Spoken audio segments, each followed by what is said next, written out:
Alright, hello everyone, and welcome back to Genshin Impact. So I do want to apologize that I have been kind of absent from streaming. There has been a lot that's going on, but now I have returned as March has finally ended, so Mother Nature is not attempting to murder me 24/7. Because Mother Nature was literally attempting to try to kill me back in March. But anyways, so as you can see, a bunch is going on, and oh my god. Oh, she's gorgeous. So, the moment they introduced Arlecchino, I kind of immediately was like, yes. Just all the yes. I was stoked for her. And, since she was confirmed to become a playable character, I have been simping for her. Hard. Hello, Steven. So, I have been heavily simping Arlecchino, and oh my god, her weapon looks so cool as well. I am a little upset that she is a pyro, polearm. I was really hoping that she would be a pyro sword user. Zhongli, I love you, but you need to shut up right now, my man. But, I was also trying to put a different title down. But apparently this game does not like, the PlayStation in general does not like the word Arlecchino. So I literally could not put it down. I literally could not put Arlecchino down in the title because the word was seen it as, I know. You're lucky. Give me your luck.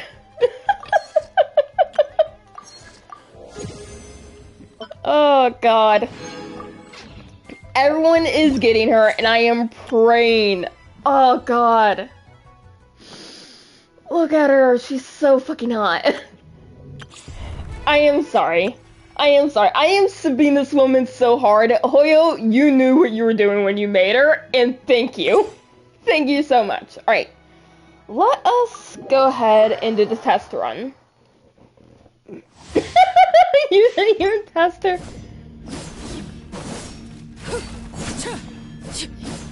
Oh.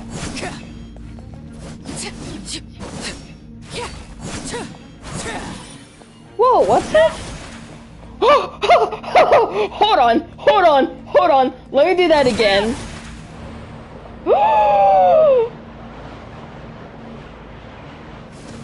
Yes!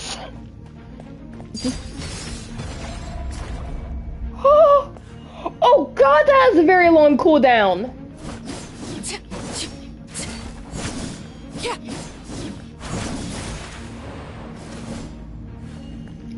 So I can literally just roam around with my wing. Yes. That's so fucking cool. Alright, let's begin this.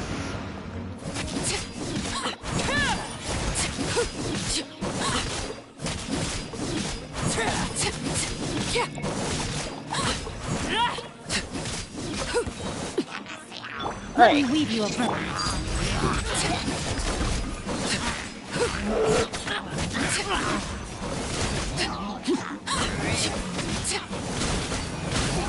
Everlasting as the moon.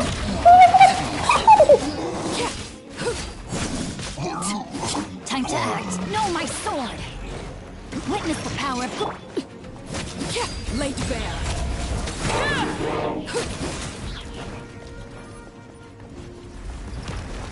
Witness my rise. Transfixed.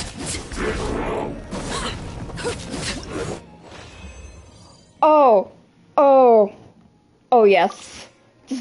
Yes. Arlecchino, I'm sorry. I can't stop squealing, okay? She's so cool. She's so much fun.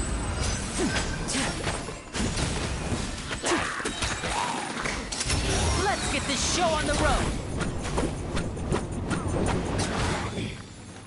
Nice. Sit.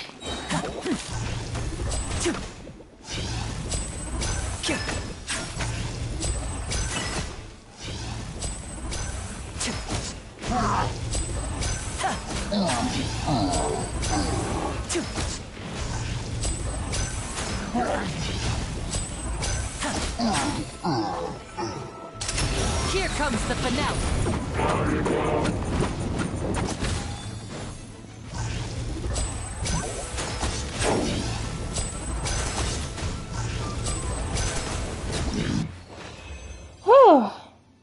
I'm not a huge fan of bow users. There's very few I actually like. But sometimes they're fun. Ganyu and Venti are probably the two I like using the most, aside from Goro. And that's because Goro was like one of my biggest bow users for a really long time. Hopefully a lot in Sumeru. You're open. It's a fury. You had your chance. Yeah, the Chronicle Wish.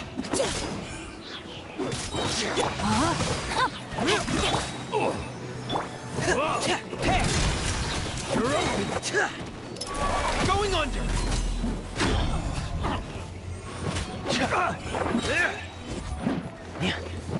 Frost is coming.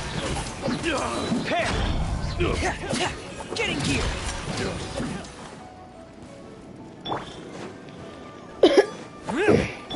Frost is coming. Commencing cleanup. Pair. Getting here.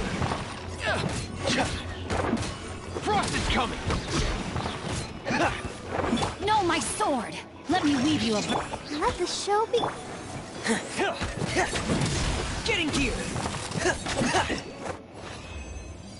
But the banner you are thinking of is the Chronicled Wish banner, and I have got to turn the volume down because I can hardly hear myself speak when I'm with the volume all the way up as it is. Okay. Hopefully that worked. And what in the world? Oh yeah, notices. I'll take a look at that later. What in the... There's so much. There's so much going on.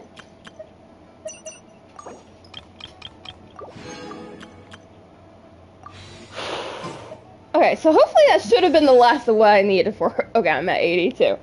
Alright, so before we continue on with the actual storyline, pray for me that I actually get...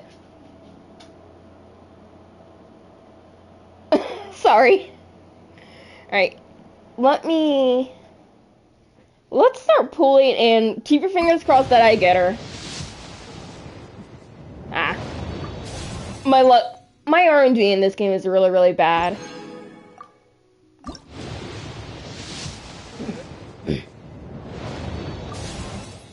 Oh, hi for a minute.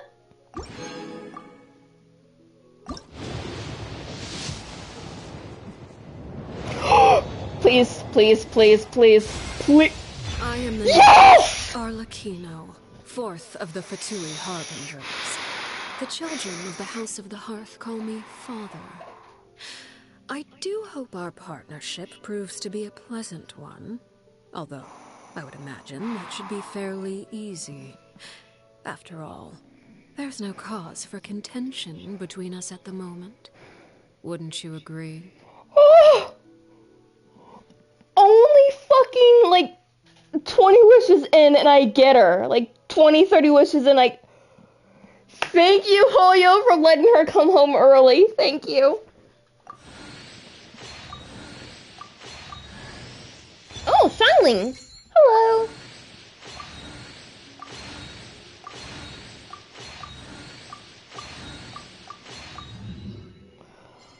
I got her. I got her. She came home. I'm taking a picture of that, because yes. Alright. I know I'm probably not going to actually, like, get her weapon, but you know what? We can wish.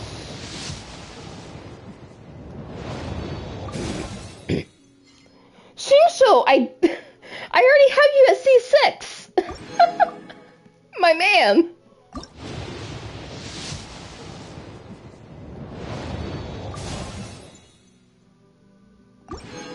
The weapon banner is where I really start kind of falling in. Single.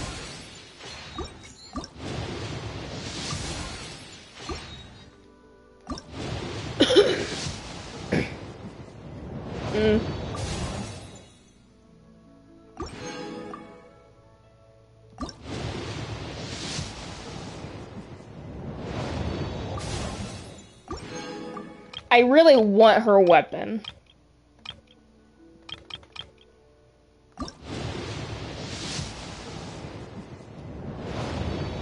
Pray, pray, pray. I hate it when this happens.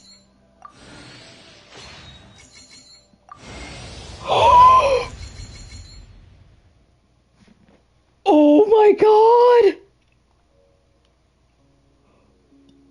Oh my... Holy shit! I was not expecting that to work! I was not expecting to get both!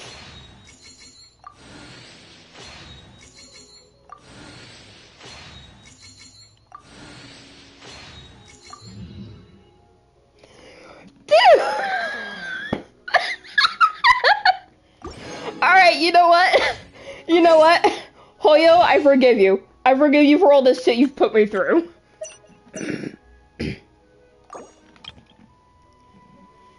Fuck, man. After all this shit Hoyo has put me through, you know what? I forgive him.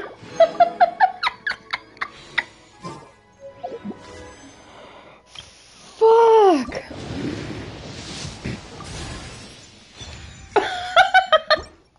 Oh shit. Alright, they don't have one where you can just continuously pull. Fair.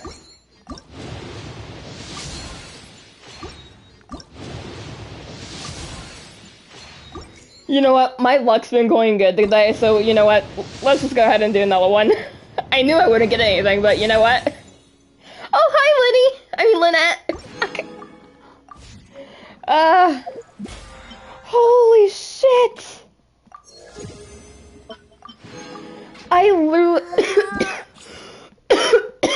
I literally was not expecting to do that good. I literally was not. Fuck, man. Alright, first I got all the characters I need to get the constellation of.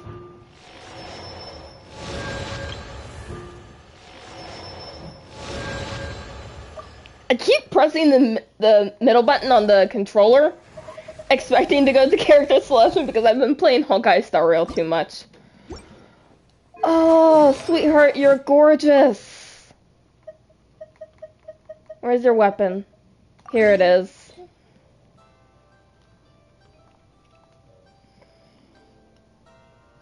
Oh, she's fucking gorgeous.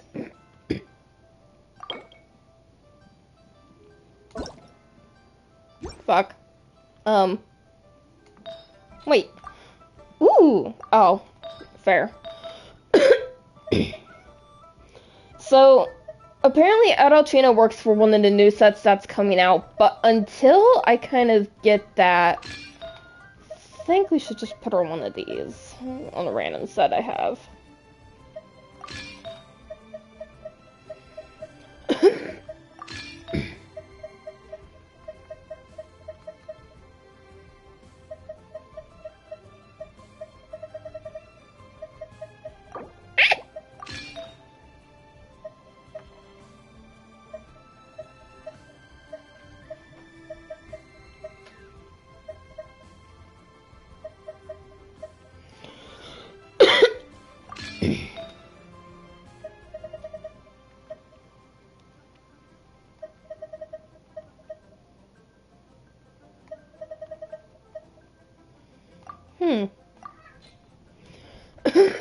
At least until I get an actual set for her. I still can't fucking believe I got her weapon, though. I am literally stoked about that. Hecka, baby boy! My cat's been just acting weird lately, and I'm just like, baby boy, come here. You know what? Why don't I just do this? There we go. Oh. Ooh. And then you need stuff from this domain. Oh, this domain's up! Well, before we do that, before we do any of that, I also do need to level you up, sweetheart. Here.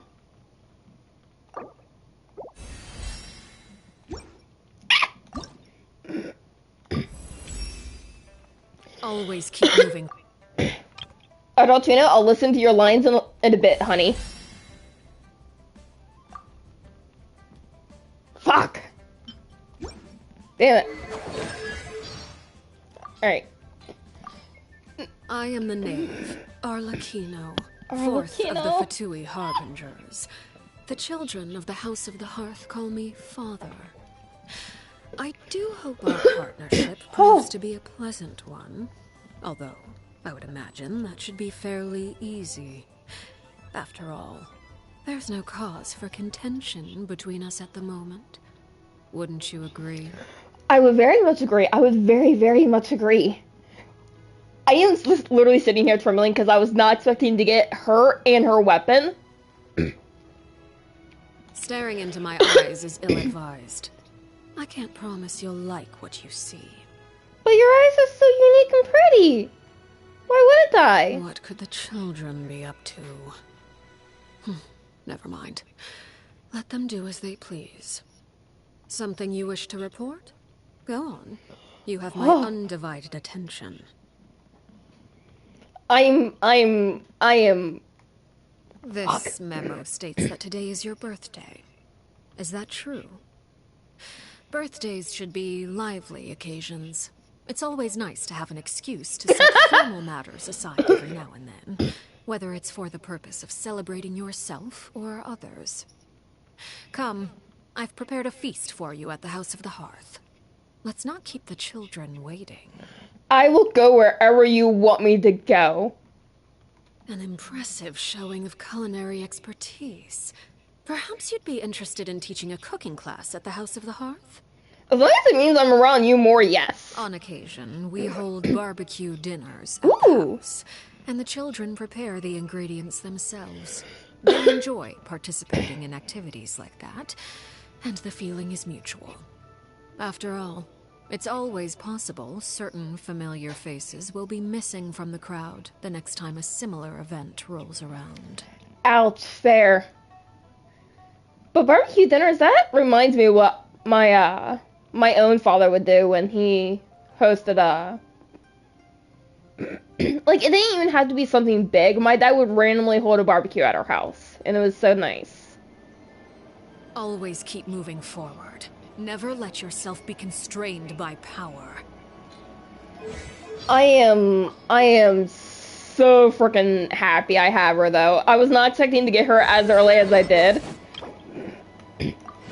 And I have to thank Hoyo for letting her come home early. Now, if only Hoyo would do the same for frickin' adventuring in Honkai Star Rail, then everything would be better. I do have a Singlish I can pull here. Okay. What? Oh!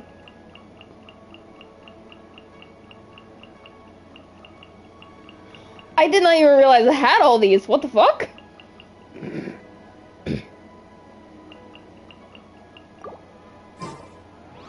Yes. Alright, so... what in the world? Oh yeah, story quests are separate. Unlock. And then claim. What? Oh, I do have to accept from here. Okay. There we go. Alright, so let us make our way over to the next area. Well, continue on with this quest at least. Hey, traveler. Hi. Liddy! Oh, Paimon knows that voice. Over here. Paimon, down.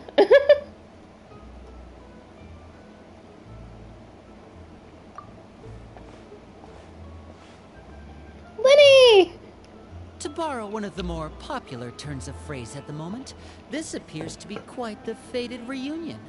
Running into you two out of the blue like this has really made my day. I certainly wasn't expecting it.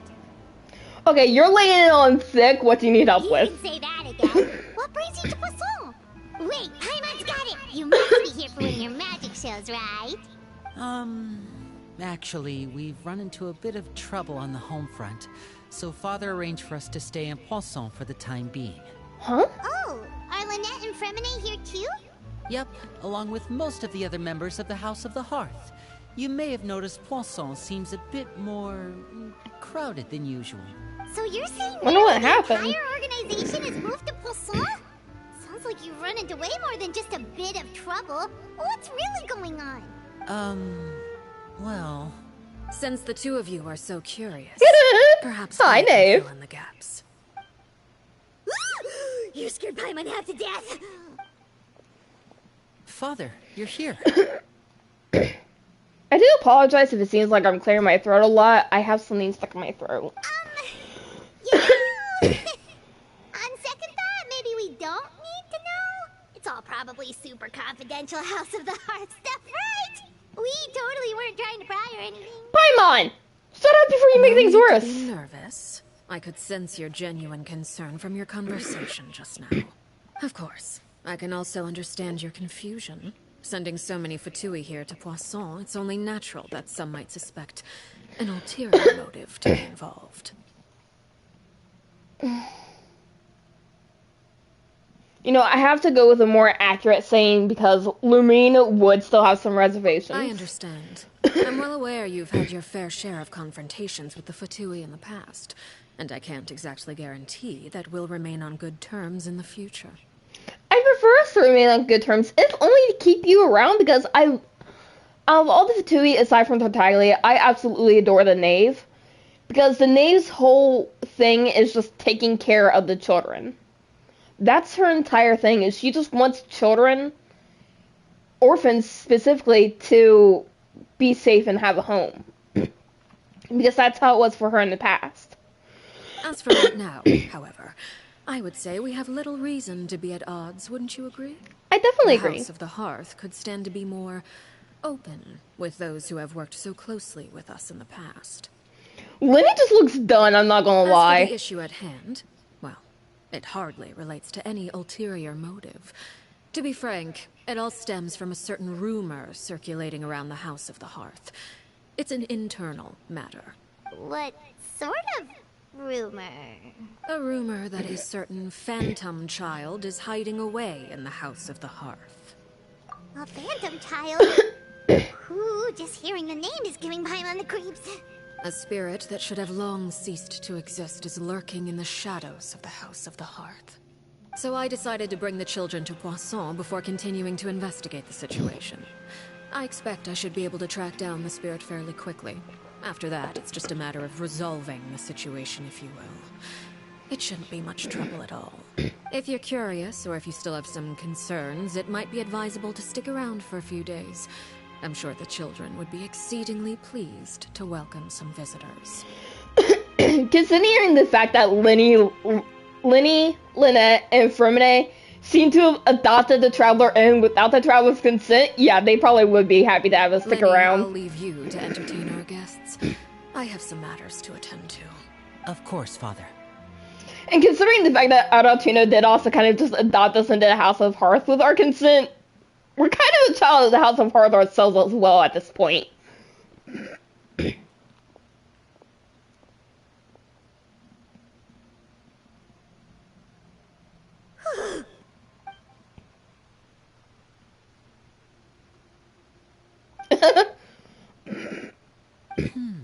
It has long been a dream of mine to invite you to our home and introduce you to my other siblings.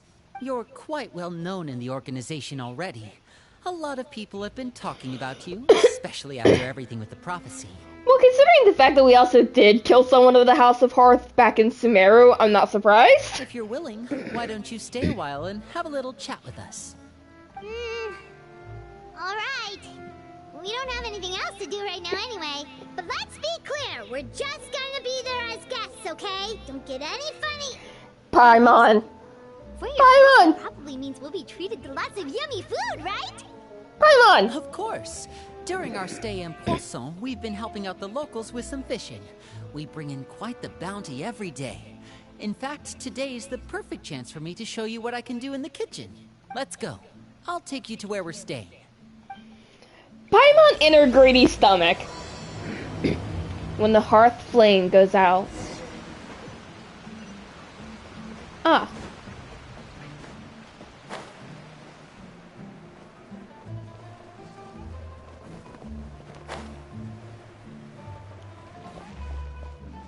Be a house guest. Okay. Whatever. We rented this house from one of the locals to use as a temporary base. I'll come back later and tidy up a bit. After that, it should be all ready for you to stay in tonight. Awesome, thanks! So, where are we off to now? Well, when I happened to run into you two earlier, I was actually in the middle of distributing some supplies. With this many people staying in Poisson, we have to bring in outside supplies every now and then. I should probably make sure the rest of these provisions get delivered. Otherwise, people might start to get antsy. Okay, we'll come with. There are all sorts of rumors about your organization floating around out there. Paimon's not sure if she could even take a wild guess as to what's true and what's not. But now Fair. that we finally have the chance to see a day in the life of the house, we can take a good look at how you operate. Well, you're more than welcome to come along. Just follow me. Like, out of all the Fatui and Genshin, generally Lenny, Lynette, and Fermine seem to actually like the Traveler, while the rest of the Fatui, aside from the Knave and Tartaglia, I'm pretty sure want to kill the Traveler. The Torre made that quite well clear that he did not like us. Because I'm pretty sure he just wants to experiment on us. Linny! You're finally here. The supplies. I'm assuming you've... Brought them with me? Yep, here you go. Hello? Just staring at us. It's the Traveler and Paimon! Hi? No way! Come here, everyone! Hurry! The Traveler and Paimon are here! Oh crap. One at a time, please. Don't crowd around them all at once. We don't want to scare off our guests now, do we? Oh, it's alright! Gotta say, Paimon didn't realize we were this famous. Of course! Father and Linny have told us so much about you. Father told us about how you helped Linny. According to her, you're a trustworthy friend. And as far as she's concerned, that's pretty much the highest compliment we've ever heard her give. As you can imagine, everyone's been very curious about you. I heard the Traveler is so strong that she can move a mountain with her bare hands. I mean, I wouldn't go that far. Paimon eats so much that she can clean out the entire pantry at Hotel de Boer in just 3 Oh god. days. Wait a second! That rumor you heard about Paimon? Oh, not cool at all! Oh, wait. When guests visit, you're supposed to give them gifts and stuff, right? You don't have to. We don't need something like that. Besides, we don't have anything to give to you. Come on, we insist. I can give you some of my new potions. Just pick your poison. And by that, I mean medicine or actual poison. I get Huh? both. Oh, right, I forgot House of Hearth are a bunch of assassins. I keep forgetting that. Or maybe Shaplo can teach you guys about stealth. He's super good at it. He's never been caught. Ah, now that's not a bad idea. I know you usually prefer to fight head-on, but it never hurts to expand your bag of tricks, right? When it comes to eliminating your enemies, staying quiet can go a long way. Trust me, I would know. This is a very awkward, introduction to I was everyone. poisoned not too long ago, and I'm still dealing with the after effects. So I'm not quite as good as I was before, but I can still give you some pointers. Please tell me we're not going into a stealth mission right here and right now. Please. Wait, when you said gift, But those are the best things we can give you. You don't like them? Shit, I had not meant to skip some of that. Ooh, how about this? Tell me the name of someone who really annoys you, and we'll teach him a lesson for you. The only person who really annoys me in Genshin is the Torre. And I don't want you guys going after him, please. All right, Fold Selwar. I think that's enough suggestions for now. When it comes to being a good host, it's the thought that counts. You don't need a physical gift to make our guests happy. In fact, pestering them with suggestion after suggestion might make them more annoyed than anything. I would say your enthusiasm has certainly gotten across. Really? Awesome! It's been so long since we've had guests to play with. If If there's anything you need, just let us know. Yeah, especially if it's poison or something. I've got all sorts of potions for that. Well, Goodness. we'll talk to you all later. We've still got supplies to distribute. All right, see you later. We're a little bit more famous in the House of Hearth than I thought. Bye. We're far more famous than I thought we would be. Lynn, about all that poison and stuff tactics talk just now. Scared you, did it? That kind of talk comes with being part of the House of the Hearth. When Foltz was really young, he strangled all of his favorite pets. Just out of curiosity. He was labeled a dangerous problem child and was abandoned by his family. Elwar has an unnatural obsession with potions. Father has forbidden her from trying all the different concoctions she comes up with, but she still tries to test them in secret. You really have to keep an eye on that one. Chaplot is around my age. While I may be responsible for collecting intelligence, he handles surveillance. He's very passionate about his work and has no reservations about taking on some very difficult missions. I know you two probably aren't used to that kind of talk, but I can promise you they only had the best of intentions. Things like stealth tactics and developing different poisons, they really mean a lot to them. They were just trying to share the best of what they could offer, that's all. Fair. A little disturbing, but fair. Like, I'm not going to deny that's disturbing, but fair. I did not think we were that famous in the House of Hearth. I thought for sure that they would be, like, really awkward around us, but they're not. Supplies are here. Thanks. And who are these two? Outsiders? Allow me to introduce you. This is the Traveler and Paimon. Oh, you're the famous duo I've been hearing so much about. It's nice to meet you. I heard you've traveled to all sorts of places. Is that true? Yep. Of course, we're making our way all across to that. Oh, good for you. You must be pretty familiar with Fontaine by now, then. Have you seen the new opera that started running recently? I think it's called... The 4,000 Thieves? Oh, this is the first we've heard of it. It seems like it's going to be fantastic. From what I've been able to tell from the posters, anyway. You should definitely check it out if you have the time. Oh, and there's the Blind Maiden, too. That one is supposed to have audience interaction. Seems pretty interesting. After this mission is over, I think I'll go get a manicure. Oh, maybe I should dye my hair. Wonder how much it'll cost. Is it just Paimon, or do they easier to get along with than the others? Looks like the House of the Hearth has some normal members after all. A little. I heard that. Oops. You're not as quiet as you may think, I'm Paimon. guessing you're referring to Foltz and the others. Yeah, we're definitely not all like them. I bet those crazies are practically foaming at the mouth. Hey! I'm sure they just can't wait to get back to Snezhnaya to carry out the plan. That's enough, Filial. Don't talk about family members behind their back, right? Whatever. Let's go. She obviously does not like being in the House of Hearth. Guess this is goodbye then. If you ever have some time, we should go see the opera together. And he might be her brother? Something like that?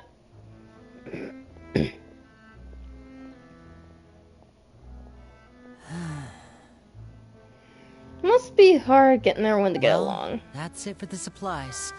We should probably head back as well.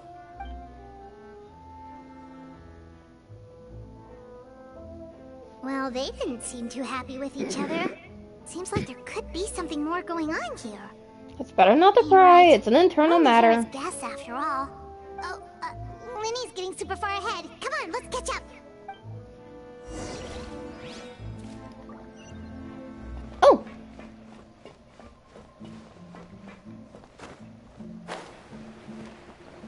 And we... So, what do you think of the members you've met so far? I certainly, yeah, that's an Well, understatement. Father is always encouraging us to be strong-willed and independent. So if there's one thing we've got, it's people who aren't afraid to speak their mind.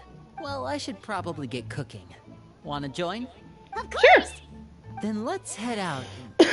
Huh? Fremine, what are you doing here? Well, Fremine, nice to see you again! oh, you too. I heard you're here as guests of House of the Hearth. Welcome. We were just going to make some food. Why don't you come along? I could use some help in the kitchen, and I seem to remember you mentioning you wanted to make seafood soup for the traveler in Paimon. Seafood soup? Oh, Paimon's drooling already. Paimon, calm Were you yourself. looking for something just now, Fremine? Maybe I can help. It's nothing. I just wanted to see if there were any extra supplies. Yeah, we've got some left over. What do you need? Some food and water. And some clean cloth, if possible. No problem. Give me a second here. Food, water... Wait a minute. What do you need all of those for? You're not on any missions as far as I'm aware, and you were just going to come eat with us. So what's this all about? I thought I'd grab an extra portion. For a minute, you're not because really I good at get lying, my hungry at boy. night. Could be because I'm growing, you know? And... He's not good at lying. You remember what I told you? You're not like me. Your lying skills still need some work. Tell me what's going on. Is it really bad enough that you have to keep it from your own brother? Maybe it'll be better if we gave them some space. This is the first time I've seen that kind of look on your face. Whatever happened, does it have something to do with Father? yes. Just follow me. Wonder what's going on.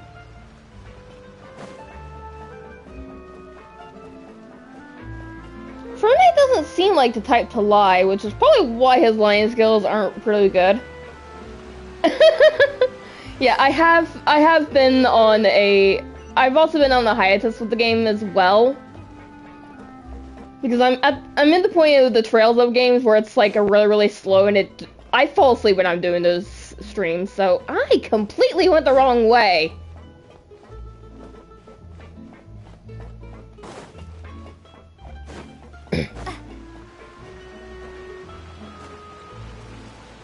Yeah, it's been a while. I've been pretty good. I was also on hiatus for the past month because March was literally trying to attempt murder on me. So the month of March, I was just kind of like, yeah. Huh? You're back. Oh, and you've brought some friends with you this time. Wait. You're dead. I've seen the trailer for Arlecchino. And this little girl is not supposed to be alive. But what I meant by attempt murder is the month of March, I was so sick. I was pretty much nearly bedridden because I was getting sick like every other day. So, month of March, I was just kind of like, it's not going to be a good time to stream. Hello, my name's Linny.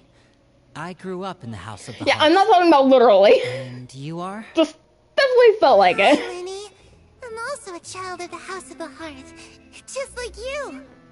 You're not supposed to be alive. Arlecchino herself killed you. What the hell is going on? Clairvy. Clairvy? It's nice to meet you. Definitely. Does that name ring any bells, Lenny? No, not at all. That's not a name we have on our roster, I'm sure of it. What I'm not sure of, though, is how she managed to sneak in. She must be the phantom child Father's been searching for. From the looks of it, I'm guessing you were the one that found her, Fremine. You, haven't told Father, have you? No, I haven't told anyone. I've just been keeping her hidden. For how long? Oh boy. About half a month now. Feminine. So ever since we got to Poisson then, do you have any idea what you're doing? I know what I'm doing. Really? Because from where I'm standing, it looks like you're hiding the very person Father has been trying to find. If Father finds out about this, everyone involved is going to be punished. You know the rules of the House, Fremine. I know you do. Father doesn't tolerate any form of betrayal.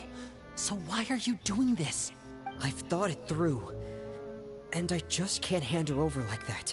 Linny, don't you remember last year? Sheplo nearly died after getting poisoned during that one mission. He wasn't able to get back before the poison started taking effect, and not a single person was there to help him. That night, while I was sleeping, I heard a voice telling me to go save him. I opened my eyes, but I couldn't find the source of the voice. I thought maybe I was just hearing things, but I went to look for him anyway. Luckily, I got there with enough time to save his life.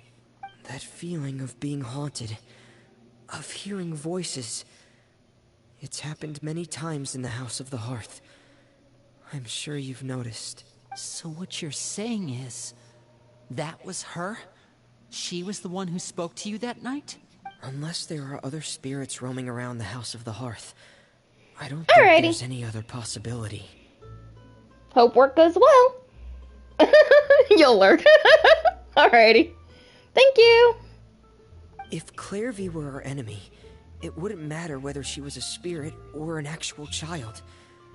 I would have acted without a second thought, because that's what Father ordered us to do. But she's been living with us, helping us from the shadows all this time. I think that makes her family. I couldn't just hand her over to be dealt with. Not when there's so much we still don't know. So what's your plan then? You can't keep her here forever. Someone is bound to find out eventually. I haven't thought that far yet. I don't want to disobey an order from Father, but I also don't want to put Clairvy in danger. He's definitely got that older brother vibe going on when it comes to Clairvy. Even though he's more like a younger brother to Linny and Lynette. Uh-oh.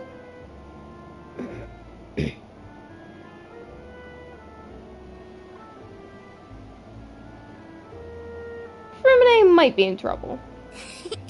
Those two sure care a lot about each other. I love the way she looks though. She's so cute. Well, they got a funny way of showing it. When Paimon was floating, it sure seemed like they were about to bite each other's heads off. What's that No necklace? way. They have a really deep bond. Is that a Tell limited? right away, because I also have a friend like that. I just don't know how long that kind of bond can last. The darkness in the house runs deeper than you can imagine. No one can get out alive. That's how it was in the past. Sorry, Linny. I really didn't mean to drag anyone else into this. Oh really? You didn't mean to? 'Cause I for one wish you did. Huh? What do you mean? You know, when we were younger, you didn't call me Linny. You called me brother, just like Lynette. We grew up together, the three of us. We were all orphans, all rescued by Father. Of all the siblings in the House of the Hearth, I think our bond was the closest. Later on, when you started calling me Linny, I wasn't actually surprised. After all, Lynette and I are related by blood. We've had to depend on each other to survive long before we joined the house. Linny, The darkest and most difficult moments of my life happened before you and I had ever met. I'm sure that's true for you as well. Even so, Fremine, we've stood by each other for all these years now, and to me, that means more than blood. You and Lynette are the most important people in my life. No one can replace you.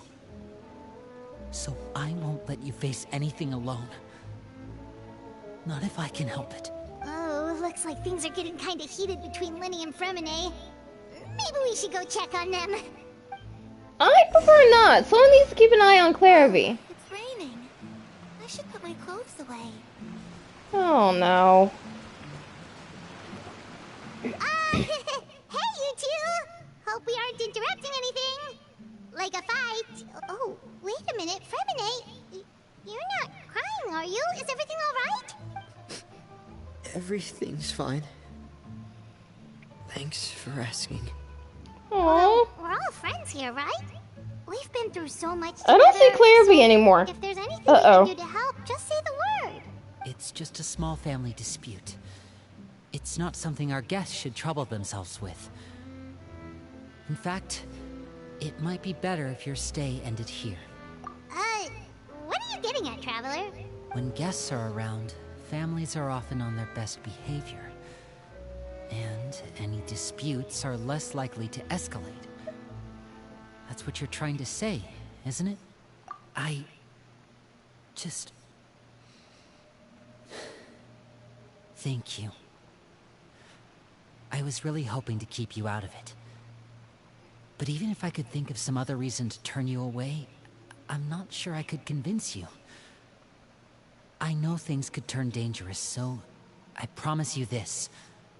From now on, I'll protect you like my life depends on it. The kids of the House of Hearth are far too fucking smooth with their words, Me too. okay? Well, back to the matter at hand then. If we don't plan on handing Clarevy over to Father, then our only other option is to solve the mystery of her identity before Father is able to track her down. That means finding out where she came from and what she's doing here. Then we can send her on her merry way and pretend like none of this ever happened. I've tried that already. And? And... nothing. I tried taking her somewhere really far away, but... after some time, she just reappeared.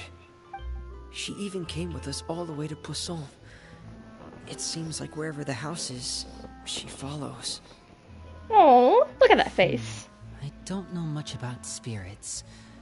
Do you two have any ideas? Let's see here. Paimon remembers hearing something like, if you fulfill a spirit's last wish before they die, they'll let go of whatever's keeping them here and return to the ley lines. Oh, it's just that Paimon doesn't really remember where she heard that, so it's not guaranteed to work or anything. Well, sounds like it's worth a shot. Guess that means we should go ask her about her wish. But first, Fremine, I need you to promise me something. What is it? I need you to promise me that this will stay between the two of us. We're the masterminds behind this whole thing. No one else gets involved. Can you do that for me? Of course. I promise. All right. Then let's seal the promise just like when we were kids. Fist bump on 3. Ready? 1, 2, 3. I swear. Oh. What?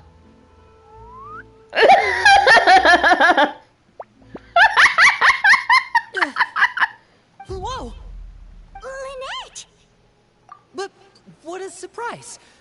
What brings you here, dear sister? She's so done with his shit. And, when exactly did you get here?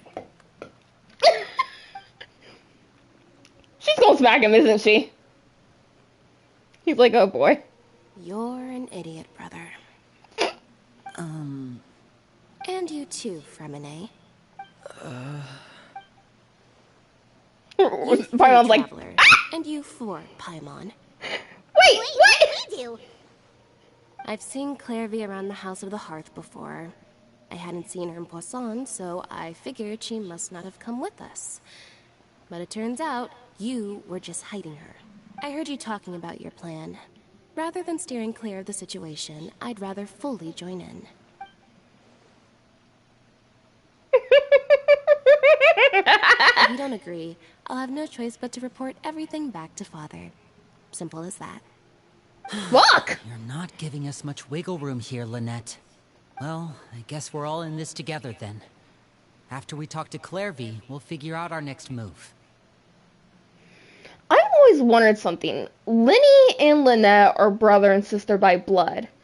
But Lenny doesn't have any cat features and his hair is a There's no different time to color. lose. Let's go. Like his hair has more pink tint to it than Lynette's dusty colored one. I'm full. Thank you for bringing me this food, you guys.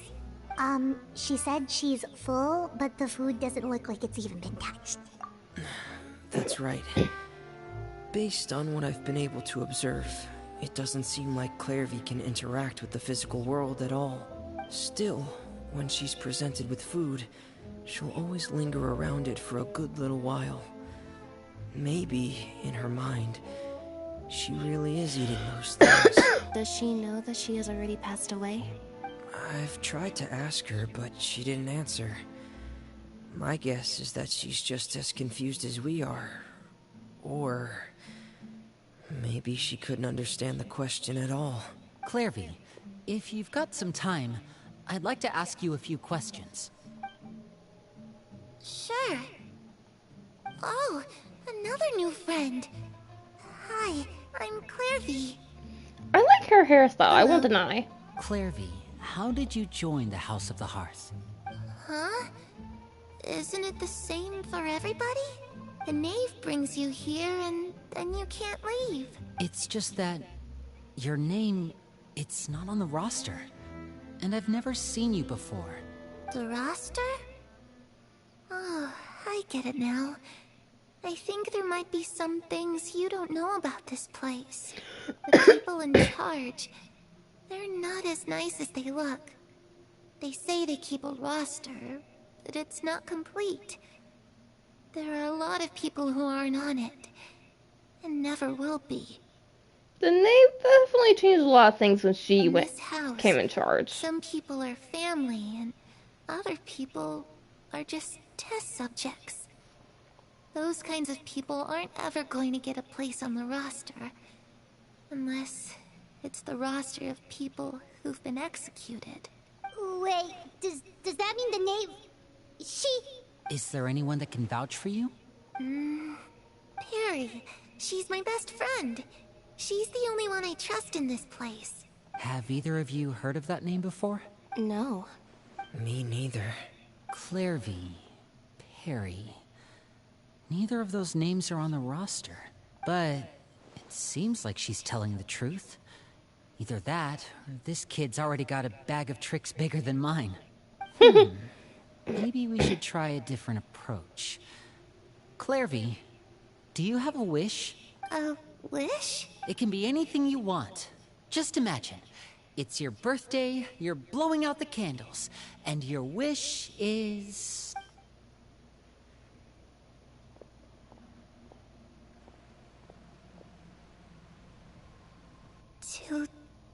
To go outside, where the sun can find me. That's... it? Well, that sounds easy enough. Traveler? The darkness in the house runs deeper than you can imagine. No one can get out alive.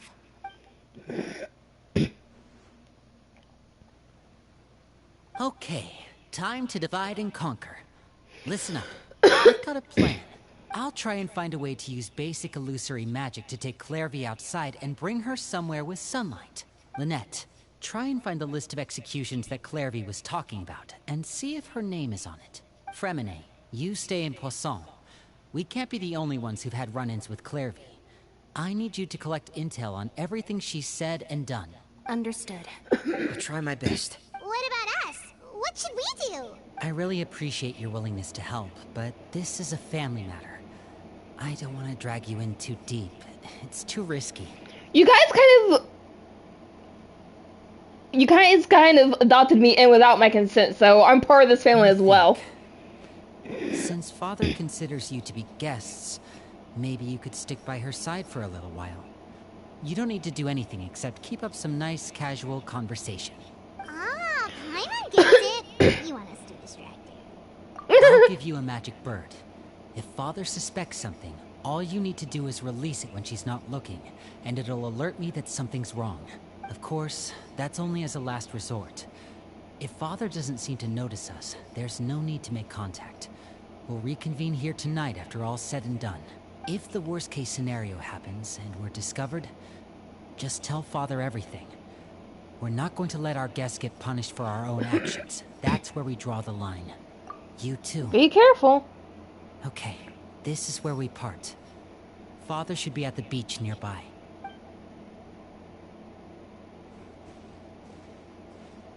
I really hope this goes well. No, it has to go well. That's the only way this can get resolved. Oh boy. That's a little ways away.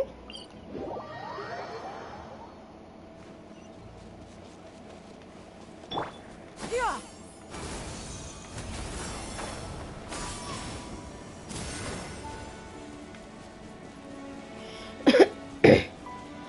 So this is going to be a very interesting mission. Yeah. Got him. Tartaglia! Hey! It's the Knave and child. Hey, aren't you supposed to be in Snezhnaya recuperating? What are you still doing in Fontaine? Oh hey, it's raining. Oh, it's you two. I didn't expect to run into you here. Why are you back in Fontaine? I was unconscious for quite a while after the fight in the primordial sea. After I woke up, I realized I was being taken back to Snezhnaya. And well, I couldn't have that now, could I? Not when I've still got unfinished business here in Fontaine. So, I mustered up all my strength and made the journey back on my own. What sort of unfinished business are we talking here? It has to do with Skirk, my master. I really wanted to meet up with her, but by the time I got back, she'd already left. I still have so many questions for her. Without any other leads, all I could do was ask the Knave to help me track her down. She must have left behind some traces from her time in Fontaine. Oh, okay, so have you found any clues? Unfortunately, no. While the House of the Hearth is adept at collecting all manner of intelligence, certain existences can still manage to escape our purview. Basically, unless Master feels there's a need to meet with me, she's not going to be found. But that problem has an easy fix. I just need to become stronger, and then... Boy! Paimon thinks you should focus on getting better first. The worst of it is over. Someone smack him for me. Thanks to that one kid from the House of the Hearth. Elwar, I think her name was. She gave me a bunch of random potions to drink. They didn't go down easy, let me tell you. Pain and chills all over. But they really did help speed up my recovery. And that's good, because it looks like I really do have to head back this time. The old man's been putting the pressure on me. He sent someone to tell me I'm needed for some sort of project. The Joker? Project Stuja? Yeah, that's the one. I heard Regretter's involved too. I'm not looking forward to having to listen to all his monologuing, that's for sure. Hey, maybe you could think of a way for me to stay in Fontaine for a little longer. Helping Linny and the others brush up on their fighting skills would be far more interesting. If you and I could spar, that would be even better. I've been waiting for a chance to see you go all out. And what a sweet little daydream that is. But I also have a role to play in all this. I'll be leaving Fontaine shortly as well. Besides, considering how little they see fit to step outside the homeland, being called on to return to Snezhnaya by such illustrious dignitaries, what a great honor. Wouldn't you agree? One I could do without, I'd say. Huh? Is it just Paimon? Or does it kind of seem like they're... So, dear guests of the House of the Hearth, to what do I owe the visit? Right!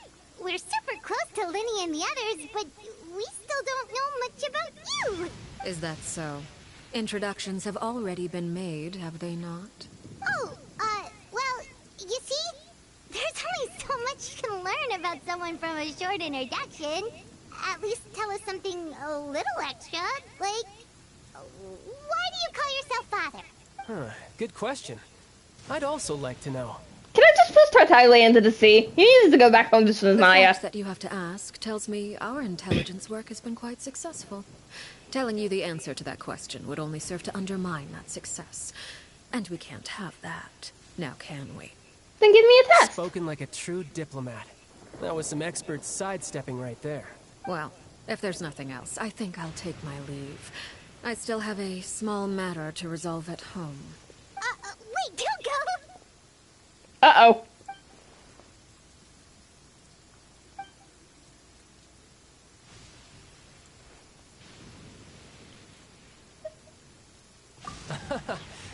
also like to hear the answer to this. I've met some of the members of your organization, and they all seemed like really good kids. They actually reminded me of Tonya and Tusser, which, by the way, if you ever betray them, I'm just letting you know, I won't let you off easy. And why would I betray them? Well, you've already betrayed the House of the Hearth once, haven't you? What? At least, that's Oh, what I heard. right. Her trailer. Oh, she's gonna fucking kill him. Okay, I admit. That's just what the old man told me. The rooster, I mean. Rooster? I think that's number... Is that number 7 or 8? No. Wait, Senora was 9, wasn't she? Or was she 8? I'm not too sure who the rooster is.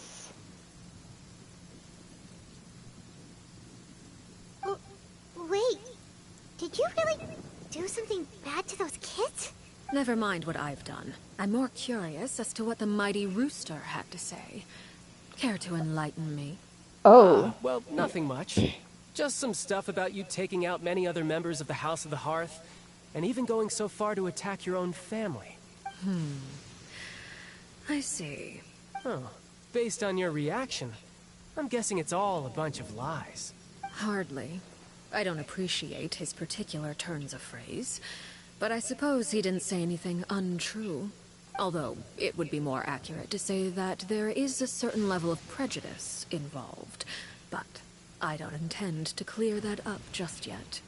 Prejudice has a funny way of concealing the real truth behind certain things, an attribute that I find to be quite advantageous. Call yourself a Fontanian, for example, and people will assume all sorts of things, when the real truth is that this is simply the land where I was raised. So wait, were you not born in Fontaine? Huh? You're not actually from Fontaine? But then, why did you try to help out with the prophecy and everything? I was trying to protect the children born in Fontaine. Claiming that I myself was a Fontanian simply made it easier to operate. People would hardly suspect a fellow Fontanian of having any ulterior motives. Who wouldn't want to save their homeland, after all? The primordial sea wouldn't have any effect on me, but it would have caused great harm to the House of the Hearth.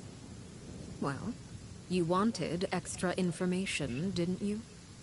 There you go. I hope that satisfied your curiosity.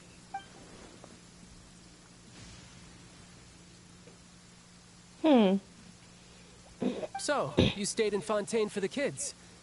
I guess I was wrong to believe you'd betray them. Those heels. Apologies.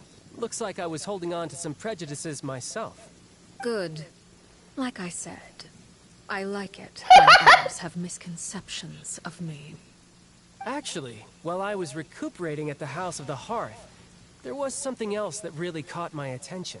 I heard that members always resolve disputes and arguments with a friendly spar, and the loser has to back down. Seems pretty cool if you ask me. Would also give them plenty of opportunities to hone their skills. Well, that's only a recent development. In the past, such spars weren't nearly so friendly. The losing party would lose everything, including their life. They were that high stakes? Whew, at least that's not a thing anymore. Well, the current atmosphere's not half bad. I'm a bit jealous, actually. You've got so many family members around you, and you even get to live with them. Having a lot of family around means dealing with a considerable amount of bickering and scheming. Once Tonya and Tusser enter their rebellious phase, I'm sure you'll understand. Just imagine.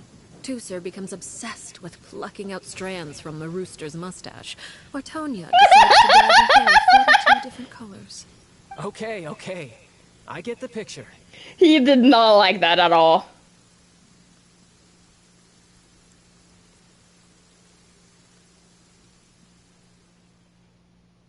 Well, would you look at the time? I should probably get going. Traveler, Paimon, I'm not sure where our paths will cross next, but the next time we run into each other, we should definitely try and find some time to spar. You get better first. Again, maybe this is a conversation we can have when you look less like you're gonna keel over. All right. Well, thanks for everything, Arlecchino. No thanks necessary. You also played a part in obtaining the Gnosis. I would say we can call ourselves even. She does not like I like him. the sound of that. Well, I'm off. See you all some other time. We should probably get going too. Do you want to head back with us? Oh? You want me to leave so soon? Oh, what you... I'm rather enjoying the evening breeze. If you don't mind, I think I'll stick around for a bit. I have some things to think about. Apologies for not attending to you like a proper host. Please forgive this slight. I do hope you'll have a pleasant stay. Seems like what Tartaglia said brought up memories. Keep her distracted until nightfall. Good thing Child was there to keep the conversation going. You don't think she suspected anything, do you? Oh, she probably did. Oh, I wonder if Liddy ran into any issues. Let's hurry back and see how everything went. What in the world is going on with this? Oh. That can be taken care of in a moment.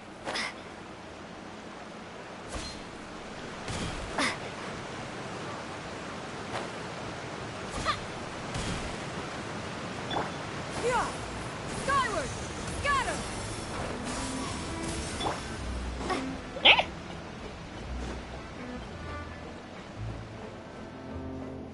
Let's see. Ah, there they are. Knowing that Arlecchino, she's definitely gonna find out about this. I don't want to be there when the fallout happens. Or do I? Winnie, how did everything go? Well, long story short, we ran into a small issue. Clairvy can't go into the sunlight. Everything was fine at first. She followed me up to the surface just like I told her. But as I led her out of the shadows and into the sunlight, she vanished. I turned around and there she was, standing at the edge of the shadows, silently watching me. Huh. Maybe she's afraid of sunlight, or... No, it wouldn't be her wish if that were the case. Well, we could always try pushing her into it. I don't think that would work, Oh, Paimon. true. I've pretty much tried it all already. Nothing worked. Eventually, the sun went down, so all I could do was bring her back here. How did it go with you, Lynette? Good. I've got the list. It's right here. Really? Well, what are we waiting for? Let's take a look. Oh, that's a lot of pages. Oh, it's gonna take forever to get through it all. We can each take a section. Here. La Pouillade, L'Endroit.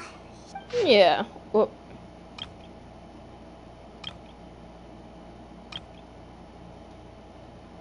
Oh, yikes. That our rare guy has a huge scar on his face. Ah, I've met him before. The scar is from an injury he received during a mission. I still remember him joking with me about it. He said any future lover would take one look at him and then lose all interest. Did he say anything else? Well, I asked if there was someone he was interested in. He said no, and that's where our conversation ended. It was only later that I learned he really did have someone he liked. He risked everything to escape so he could be with her, but it didn't work. One day, Father asked to see him, and, well, I never saw him again after that. Wait, so that means the Knave, she... It may seem cruel, but it's just one of the rules of the house. once you're in, you can't leave. Betrayal is not to be taken lightly. We know too many secrets to come and go as we please. So, if you do try to leave, you pay with your life. Her name's not here, huh? Well, that's not too surprising. It doesn't seem like this list is complete. It only contains records dating back around 5 years. So that means she's probably a far older spirit. Let's shift our attention then. Fremine, were you able to find anything out? Fremine. Sorry. I was thinking about something. I managed to talk to quite a few people, but I couldn't help but notice that the atmosphere in the house was a little... strange. Strange? Yeah, I mean, I know there have been arguments in the past, times when people haven't gotten along. Chaplot and Filiol are a good example of that. Oh, those are two of the people that we met while delivering supplies. Paimon can see how they might not get along. They had very different vibes, and their, interests seem to be pretty different as well. That's to be expected, actually. Father brought us all here, shared her knowledge with us, taught us how to fight. That's one thing we all share. But that's also where the similarities end. Not all of us feel the same desire to stay here. As members of the House of the Hearth, we're also considered part of the Fatui. And to a lot of people, that's an identity they never asked for. Certain members get older and realize they want something else for themselves. But considering the rules of the House, most people would never say that out loud. People like Chaplot and Foltz are loyal to Father and her vision. They're proud to be part of the Fatui. Filiol and Nantoy, on the other hand, well, they aren't quite as enthusiastic. These kinds of conflicts have always been there. It's not like Father is in the dark about any of this. Well, that's true.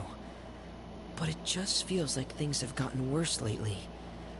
Filiol and the others, it seemed like they were meeting in secret to talk about something. I can't say for sure, but I think they've met Clairvy. You think she's been inciting them to act out? No, not exactly. But I wouldn't be surprised if she said something to them about the darkness in the house and how deep it runs. She's told me about it before. Experiments being run on children. People being used as pawns on the battlefield without so much as the strength to survive. That all seems like something that's in the they past. Just believed all that? Without any evidence?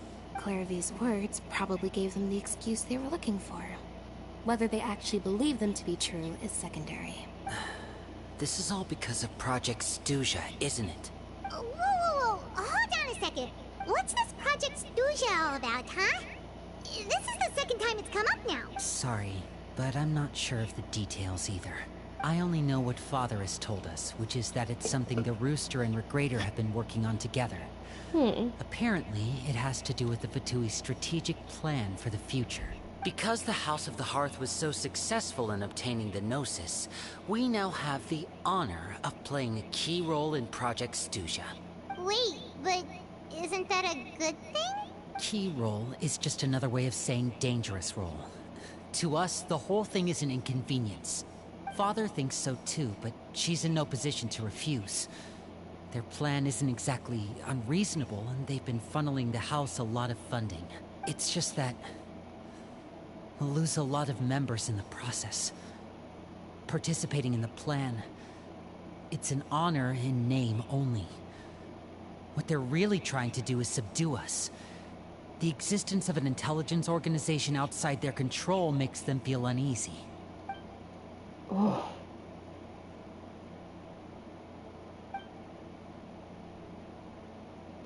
Okay, super complicated top secret Fatui business aside, what does all of this have to do with the conflicts you were talking about earlier? Paimon doesn't get the connection. External pressure has a way of exacerbating internal strife. You can't overlook the power of fear either. People are afraid of dying. And that fear is often the impetus for a lot of stupid decisions. I thought resolving the Clairvy situation would make everything go back to normal. But it looks like things are more complicated than I thought. If we leave Filiol and the others to their own devices, sooner or later, Father will be forced to take action. We can only focus on one situation at a time, brother. You're right. Even if we confront Filiol and the others, it won't do any good. It might even make matters worse. We should focus on Clairvy for now. Well, it's getting late. We should head back and get some rest. We'll try again first thing tomorrow. Lynette, you stick with me this time. Fremine, keep a close eye on Filiol and the others. Make sure they don't do anything they'll regret. Good work today, everyone. Have a good night, and I'll see you tomorrow. Hmm.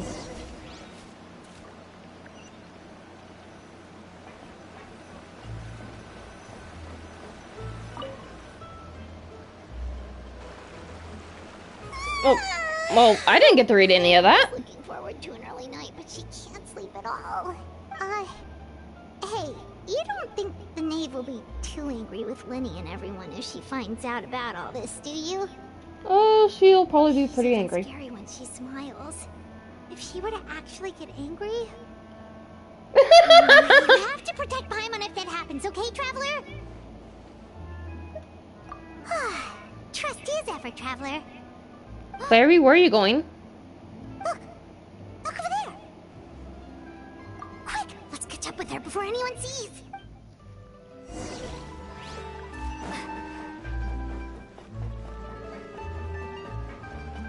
Clairvy, what are you doing? Skyward! Scatter!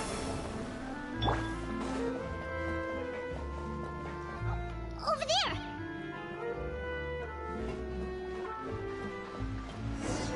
What? Ah. I keep forgetting that she's actually a ghost.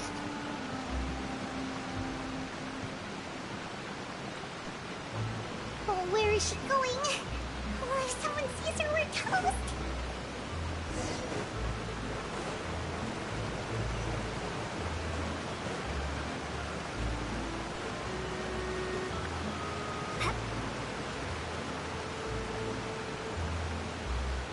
I forget how tall this is.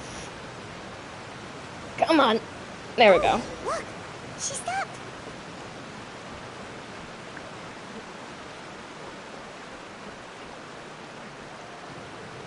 Hmm.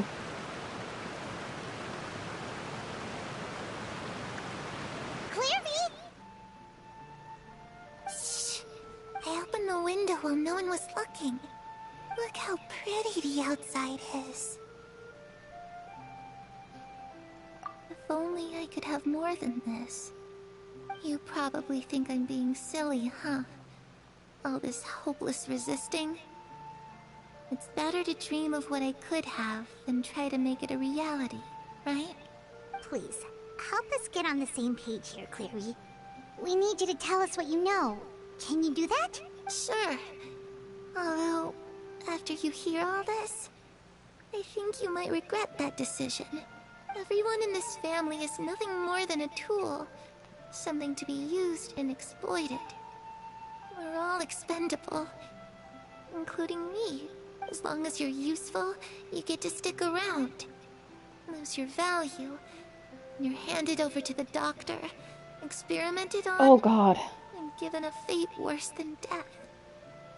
I've seen it happen again and again, and I've had enough. You're saying the Knave did all that? It's just, that doesn't seem like something she would do. She's scary and all, but it seems like even she has lines she wouldn't cross. I knew you wouldn't believe me. Everyone thinks she's a good person. They all think of her like a real mother. Mother? But she doesn't deserve that title. She's disgraced it and tarnished it. And if I had things my way, I'd never see her again. If only Perry were here, she'd understand. Perry. There's that name again. Also, Paimon's getting a strange feeling. It almost feels like she's not really here with us. Paimon can't tell if she's actually talking to us or if she's mistaken us for someone else. She is a spirit. Anything's possible at this point. Well, in any case, it seems like she really needs someone to talk to. We should keep her company for a little longer. She looks so young. But it seems like she's been through a lot. It's getting windy. I should close the window. Ooh, look at the moon. Isn't it pretty? Hey, wanna hear a secret? I heard that if you look up at the night sky in Snezhnaya, you can see the aurora. It's supposed to be super pretty. Even prettier than the moon tonight.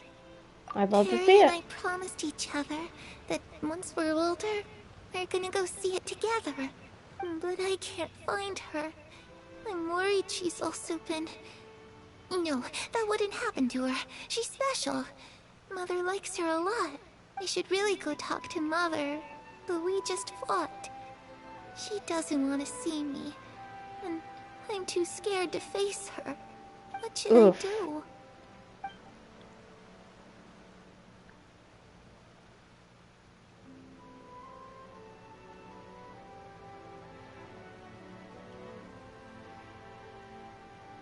No. Paimon really doesn't understand what's going on with her. Well, let's head back. We've got an early morning tomorrow. The night passes. All right, looks like we're all here. Let's go ahead with the plan. Oh? What is it? What makes you ask that? Well, we kinda ran into Clairview last night, and that's what she told us. We met the doctor back in Sumeru. He's super dangerous, and he's done all sorts of bad things. It's possible that Father and the Doctor have had certain dealings, but I don't think Father would work with him. We're not really on the same side, so there's not a lot of trust between them. That doesn't exactly set the stage for a successful partnership. Fair. So it's probably the Hear, past. though, that when Father first became a Harbinger, the Doctor offered to work with the House of the Hearth. Father rejected most of his proposals, except for one. It had to do with some sort of secret experiment. Secret experiment? Could that be what Clairview was talking about? Is Paimon not acknowledging the fact that Clairview said mother, not father? The Knave has always been said father. If you watch the trailer with Arlecchino, I think it's like Embers Everburn Flame or something like that. Embers Everburn or something like that. Arlecchino's original name was Pieri. And the leader of the House of Hearth was called Mother. After Arlecchino killed pretty much all the kids she was ordered to kill, as well as killing the mother of the House of Hearth, she was imprisoned and then given the title of the Fatui Harbinger to take over the House of the Hearth after the previous one died. So I'm thinking that's what Clairview is thinking of at the time when she was young in the House of Hearth and doesn't realize that's changed. I don't think so. I don't know any details about the experiment itself, but I do know it's an entirely independent operation. The Doctor only proposed a direction for the research. That was the extent of his involvement. I still don't think that counts as working together. The details of the experiment are confidential, but complete records are kept on all participants. That doesn't seem to be the case with the situation Clairview referred to. I know you don't agree with some of the Fatui's methods, and I'm not asking you to. But I am asking you to trust us on this. The House of the Hearth has its own principles. There are certain lines we're not willing to cross. Fair. Alright, that's good to hear at least. Clairview seems to think the Knave and the Doctor worked together to do something horrible. If that turned out to be true, Paimon doesn't know how he would even face you guys. It's just that it doesn't seem like Clairview is lying either. The easiest thing to do would be just ask the Knave directly, but Paimon doesn't think she'd tell us. Father didn't come back last night. She's probably still near the shore. We'll be counting on you to distract her. Lynette, you're with me. Fremine, you know what to do. Be on your guard, everyone. All right, let's get to it. Oh boy. First, something's going on over here.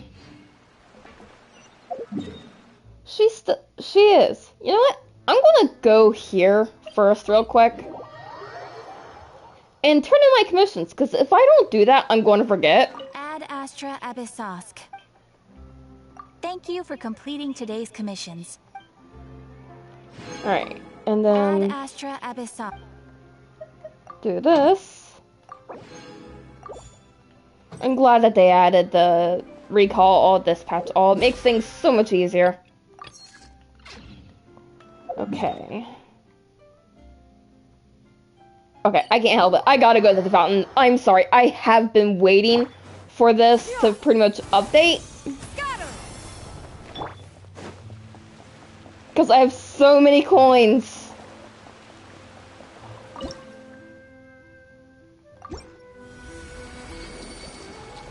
And pretty to see that.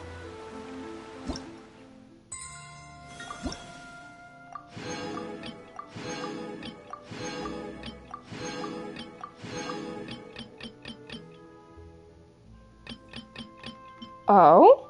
What? Woo!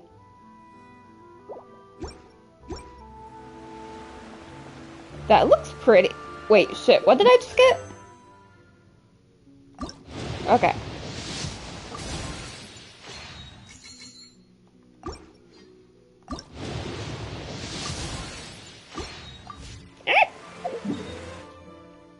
Okay, let's see. There we go.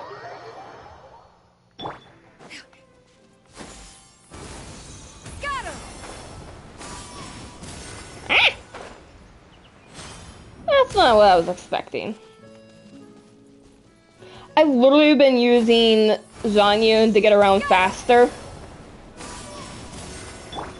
Because I use less stamina when I'm with Zhanyun. She makes getting around so quick, and I love it. We need mounts in this game. I'm sorry, we need mounts.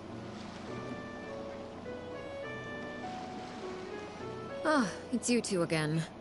I must say, you look a bit pale. Did you have trouble sleeping last night? A little. Perhaps if you had less on your mind, you'd be able to absolve yourself of such troubles. So what are you planning to do now? Catch up on some sleep? Or should I give you some time to rack your brain for a topic to discuss before I ask any questions? Shit! Although I must profess to being curious. Without child here, how do you plan on distracting me? Us? Distract you? A good one. Paimon. No, God. we were just here for a chat. Like, I love Karina, but... Karina, please tell me you're a better liar than Paimon. Looks like you could have used some extra time to think. No matter. If you don't have any other plans, why don't you accompany me somewhere? Don't worry. I'll go wherever you want. I'll be sure to steer clear of any scheming children. The ocean breeze is sure nice today. Children always think they can hide things from the grown-ups. But nothing gets past me. Least of all, a little scheming. I think I'll let them have at it for a little longer. I can be very patient. Well, I'll leave you to think things over. If you're so inclined, meet me outside the Palais Mermonia. Good things come to children who do as they're told. So I do hope you decide to tag along. If only for your friends' sakes. Oof. What should we do? She clearly knows about everything we've been doing, and Paimon doesn't think it'd be a stretch to say she was threatening us just now. Yes, she was. Oh, good idea. Hopefully he sees it in time. Well, we should probably head to the Palais Mermonia. Paimon doesn't want to find out what happens if we don't show up. Based on what the Knave was saying just now, it sure didn't seem like it'd be anything good. Okay, then we probably shouldn't keep her waiting. It seems like Linny and the others are on thin ice, so let's do our best to not get them in any more trouble. Fair. Now, attention, I don't mind going wherever Arlecchino asks me to. I really don't. God, I'm such a simp for her. Seeing as we still have some time before my meeting, we might as well enjoy some pleasant conversation while we wait. I'm glad to see you get along with my children. Being surrounded by good companions is necessary for a child's development. You're not planning on doing anything to them, are you? I assume you're referring to Lenny, Lynette, and Fremine, although there's that situation with Filial and Nentoy as well. It appears quite a few people have been acting out lately. No matter. I'm not one to discriminate. All those who betray the house meet the same fate. There are no exceptions. Does that mean you're going to kill them? Oh, are you here to beg for their lives? I'm sorry to disappoint, but the rules of the house change for no one. In my organization, everyone is responsible for their own actions. But don't you care about them at all? They really respect you. They even call you father. You must feel something for them. Paimon. Any organization in which feelings come before principles is one destined for ruin. The House of the Hearth is hardly an exception. You could say our principles are more stringent than most. Perhaps I can offer you this consolation at least.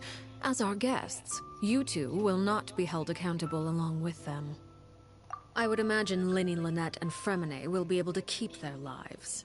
As for Filion and Toy and the others, I'm afraid there's little I can do. They can try to escape, but once you know our secrets, there's no getting out alive. But that's awful. Ah, you seem concerned. Out of consideration for my guests, I suppose I could turn a blind eye for a little longer. If Linny and the others manage to dispose of Clairvy in the meantime, all evidence of their wrongdoing will be lost. In that case, I could hardly punish them for something I couldn't prove. If their efforts are unsuccessful, on the other hand, all will be held accountable. And the punishment will be severe. What's the deal then? Oh, and here, I believe this belongs to you. Do try and keep better track of it next time.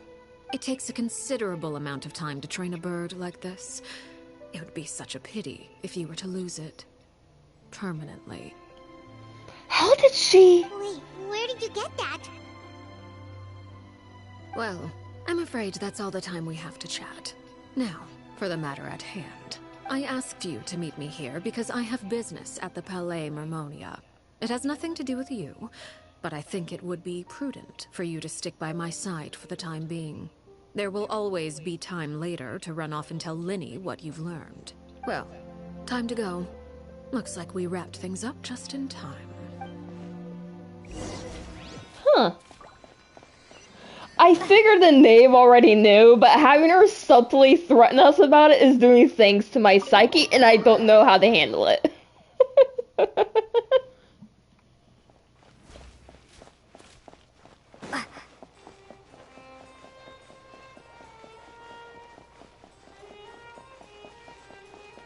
Oh, so are we meeting with Nubile? Yes, we are.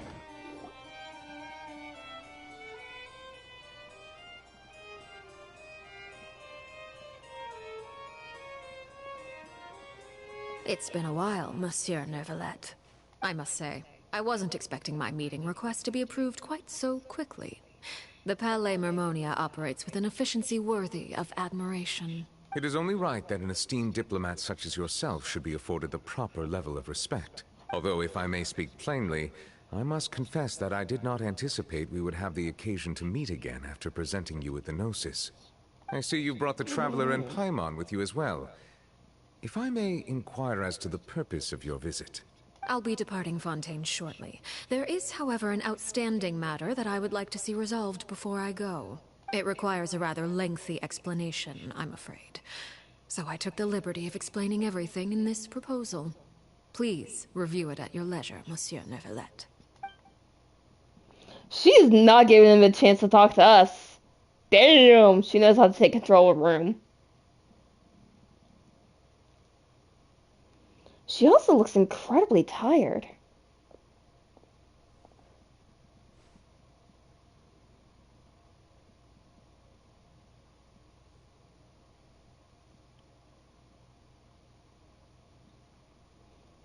With grace and elegance. I understand your request.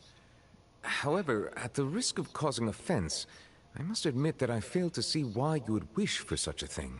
I heard you have a certain fondness for water tasting, Monsieur Neuvillette, so allow me to use water as an analogy. A family is like a large body of water with countless rivers flowing in and out. As someone who watches over this system, I would hope that each river that flows from the source will eventually reach the ocean. Of course, objectively speaking, I know this is impossible. Most of the rivers will dry up along the way, disappearing into the ground and leaving nothing but a barren riverbed behind. Not all rivers are destined to reach the ocean, but I would not see their existence rendered meaningless. I believe the water that flows within them is simply meant for a different destination, like a field in need of irrigation. Or perhaps the glass of a certain water-tasting enthusiast. Huh. Did you get any of that, Traveler? Your words paint an optimistic picture indeed. Allow me to remind you, however, few among us are willing to sip from a glass filled with tainted water. It may have been tainted at one point in time, but not to worry. I'll make sure it's drained of all impurities and returned to its cleanest form. I seem to recall there being a transactional aspect to your proposal. Perhaps you could expound on that? If you accept my proposal, Monsieur Neuvillette, I will gradually withdraw my forces from Fontaine. Oh. And, unless absolutely necessary, I will no longer carry out any special missions within Fontaine. I presume I can take your words to mean that, in the future, cases similar to the Tartuffe assassination will cease to cross my desk? Tartuffe? Ah, that thief who embezzled funds from all those charities, you mean? My deepest condolences to his family, but without any evidence, I cannot imagine how the House of the Hearth might have been involved in his passing. Of course, if you accept my proposal, Monsieur Neuvillette, I'm sure certain measures could be taken to reduce the frequency of such troubles. You choose your words carefully indeed. In that case, I'm inclined to accept your proposal. My thanks for your generosity, Monsieur Neuvillette. Well, with that settled, we should be going now. I took the liberty of bringing along 2 bottles of spring water from Snezhnaya for you to enjoy. I do hope I get the chance to hear your impressions. Perhaps at our next meeting, yes? Indeed. I trust you would not overlook your commitment in the meantime. All right, Traveler Paimon. Time to go. I'm wondering if that might actually have something to do with the children. So the thoughts that just crossed my mind were that the children who are planning to leave the House of Hearth, while they will be leaving, it won't be in a fashion of death and bloodshed, but may actually disappear in a fashion of they just won't be able to return to Snezhnaya, and their memories of time as a Fatui will be erased. And pretty much Nubile is to just place them in probably either the fortress of Maripide or place them somewhere within Fontaine where they can't bother anyone. I'm not too sure. I don't think it's one of death, but one of a means to an end that doesn't resolve in bloodshed. What exactly were you talking about back there? Paimon only heard you mention some rivers, a large body of water, and then some kind of irrigation scheme. You really want to know?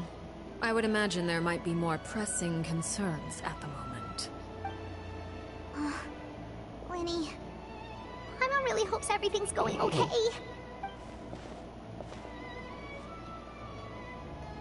Oh, Paimon recognizes that look. You've got your thinking cap on, don't you, Traveler?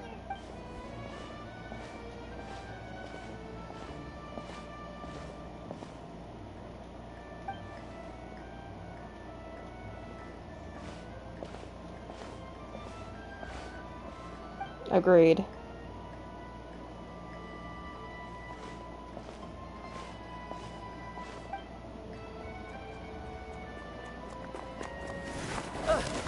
Wait! Oh, shoot. Are you alright? Oh, jeez. I'm so sorry. I was so focused on selling these papers, I wasn't looking where I was going. Well, let me make it up to you at least. Here, take this paper. On the house. Wait, oh god, he's not dead. Oh, you don't have to give us anything. Please, I want to. It's not like I'm short on supply. All the extras will be useless come tomorrow anyway. It's my fault, really. I was just trying to bring home some extra mora for the family, but I bit off more than I can chew. I haven't had many takers today, so I'm still swimming in papers. What's going on here? Nothing much. I just ran into your friend here on accident. I should probably get going, actually, so...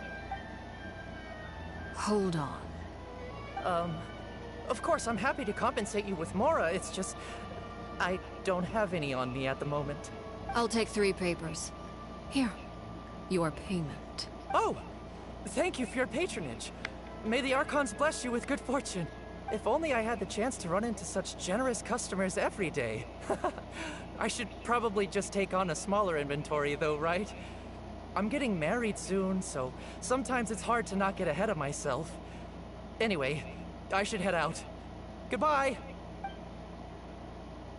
Well, now that my affairs are settled, we should take the boat back to Poisson. We've even acquired some light reading to enjoy along the way. Actually, why don't we stick around for a little longer?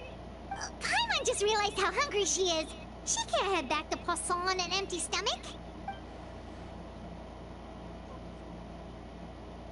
It appears you two are under the impression that delaying our return will somehow alter the situation in your favor.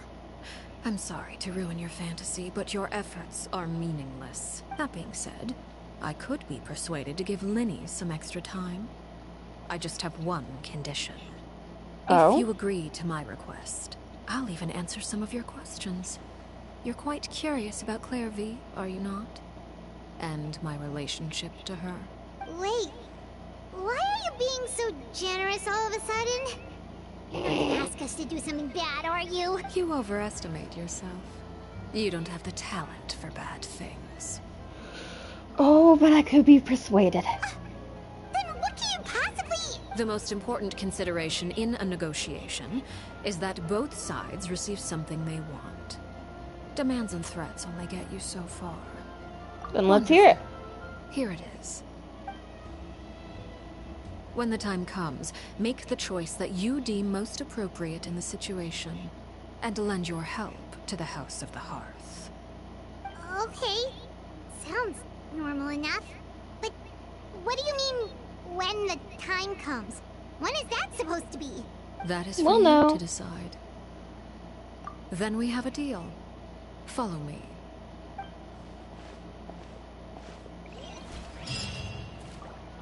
Alright. Before we continue, I need to go and get me something to drink. Let us take a small, quick break.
I'm back. And of course, the moment I come back, my cat immediately wanted my attention. Alright, so I think my controller is actually about to die, so let me switch my controller out just real quick. Oh yeah, it's about to die.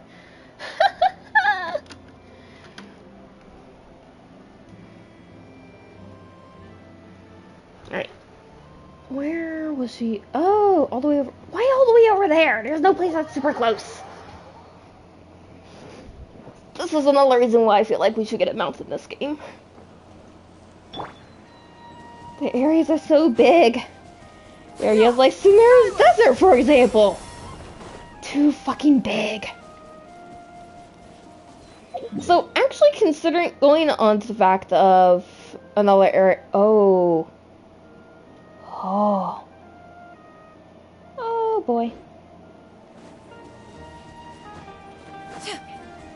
And yes, I will explore the next area on stream, so don't be alarmed. I just want to get this quest done and out of the way first.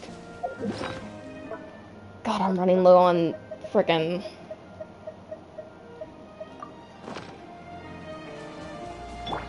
Yeah. Got him. Ah!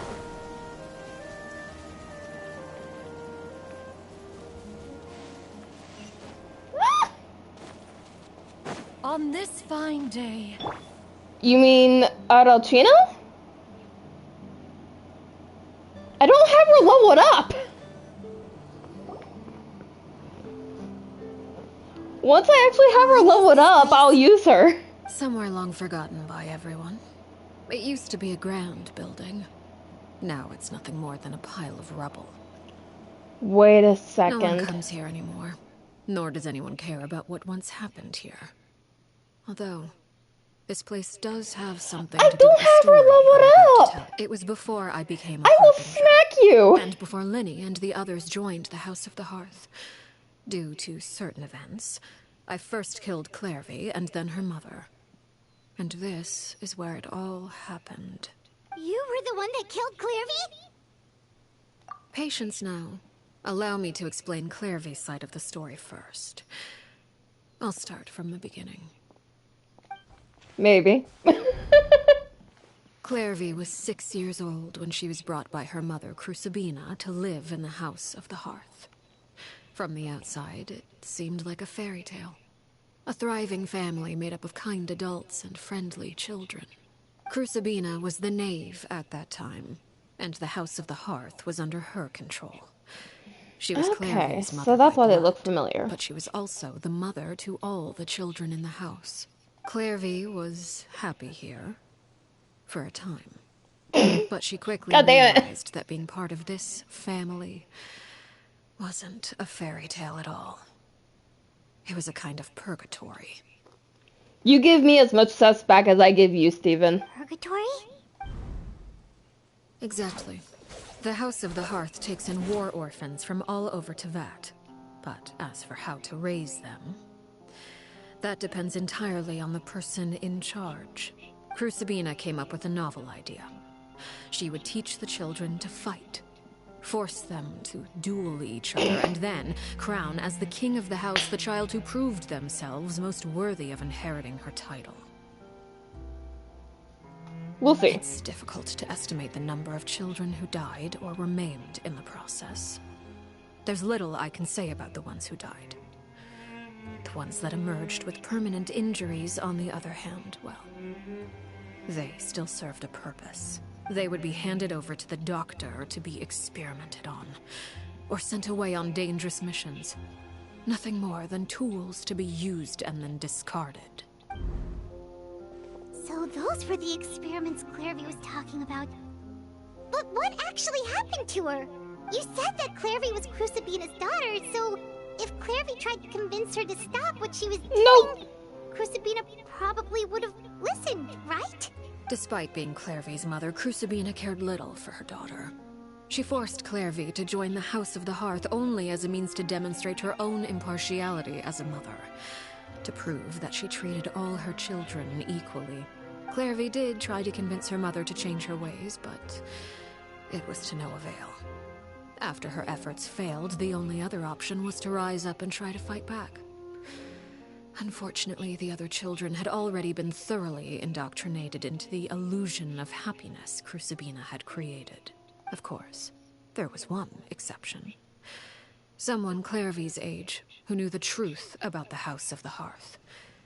Her name was Peruere. Wait, the friend that Clairvy mentioned? Friend, huh? I suppose we can call her that for now.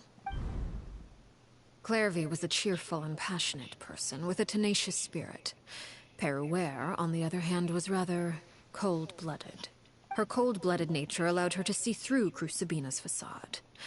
Yet, it was also this cold-bloodedness that prevented her from acting against it. At least at first. While Clairvy longed for freedom, Peruere was convinced that, amid all the fighting and violence, she would make it until the end. Despite their differences, the two became fast friends, united by their knowledge of the truth.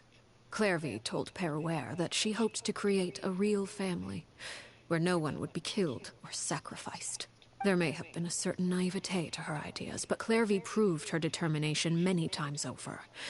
She tried countless times to run away, ask for help, or expose the truth. But her efforts only earned her beating after beating. The only thing that kept her going was her strength of will. Even with her body racked with pain, she would still stand on her tiptoes and open the window at night. She and Peruere would look out at the moon together, a fierce longing for freedom shining in her eyes. But one day, that light simply vanished. Oh no. What happened? Her hopelessness resulted from a culmination of things. 10 years had passed. 10 years worth of failure after failure. She and Peruere weren't children anymore, but finding any chance to escape still seemed as hopeless as ever. It was during this time that Peruere suggested a new plan. If escaping was out of the question, why not take down the very person sitting on top of this throne of lies? Mother herself. Clairvy rejected that proposal. She claimed that, as a famous harbinger, Crucibina possessed an unimaginable amount of power. Trying to kill her would have an incredibly low chance of success. Clairvy never gave another reason, but Peruere could see it written all over her face. Clairvy still thought of Crucibina as her mother. Killing her own flesh and blood was a line she couldn't bring herself to cross. If she couldn't escape and fight back, then only one option remained. Death. Precisely. Death was the only way that she felt she could be free. It happened during a duel. When she arrived at the dueling ring that day, her partner turned out to be none other than Peruere. The very person that had stood by her side all those years. It was a fierce battle. But ultimately, Clairvy decided to let Peruere end her life. From that moment on, Peruere's journey was one written in flames. When the rain finally came and washed it all away, there she stood, the sole victor in Mother's endless game of slaughter. A trail of corpses strewn across her path to success. It was the very result she had predicted 10 years prior. Even then, she believed she would make it until the end. She wasn't surprised by the fact that she emerged as Mother's undisputed heir. Rather, her success left her with an inexplicable sense of restlessness. She was unsettled. And there was only one thing that could quell that sensation. Perhaps you two would like to take a guess as to what it was? Killing the person on the throne. Crucibina, you mean? But... Correct. This is the place where Peruere killed her best friend. A mere year later, this is also the place where she fought tooth and nail to kill the mother they shared. The moment she acted, any conception of what was right or wrong ceased to matter. It's one of the principles of the house. Only those who survive get to write the rules. Peruere won the battle, and became a harbinger herself. After which Her Majesty, the Tsaritsa, bestowed upon her a new name. Arlecchino. So the Perry Clairvy was talking about... It was you all along. You're Peruere. Arlecchino is just a name you got later. I left that name behind long ago. I must say, hearing it now, does bring back memories. After I defeated Crucibina, the moniker of Mother died with her. I chose to forego the title she called herself and even chose to give up my own name. I rebuilt the House of the Hearth under a new identity. Not only as Arlecchino, but as father. And that is where the story ends. Any more questions? Yeah. Based on what you just told us, Clairvy wasn't a little kid when she was killed. So the Clairvy we met... was she really a spirit at all? I suppose you could call her an illusion born of flame. Her existence is like ashes to a fire. Something left over in the wake of blaze and ruin. You see, a certain power runs through my veins. It's not unlike a curse. My flames leave behind shadows of anything they consume. Of course, the chances of those shadows morphing into a sentient entity are exceedingly slim. Clairvy is a very special case. Clairvy died when she was 16 years old, but what emerged from the flames was her 6-year-old self. Her appearance wasn't the only thing affected. Most of her memories were lost to the blaze as well. Memory is a mysterious thing indeed. Losing a portion of your memories will alter your sense of self. Lose 10 years' worth, however, and it would be like living in the past. Like returning to a version of yourself that never grew up. No wonder Paimon got such a weird feeling when we were talking to her. Perhaps I should put it this way. Clairvy is someone trapped in time. It may seem like she exists with us in the present, but she truly lives in the confines of her own past. So if all of that is true, then you must have known about Clairvy for a long time. Indeed. She's a rather volatile and unstable entity. Sometimes she would look after the children. She's even saved some of their lives. But other times, she would hide from me and become obsessed with revealing the truth about the house to anyone who will listen. Shadows don't have the capacity to learn or grow. Any new information they encounter is quickly forgotten over time. Your attempts to expose Clairvy to sunlight.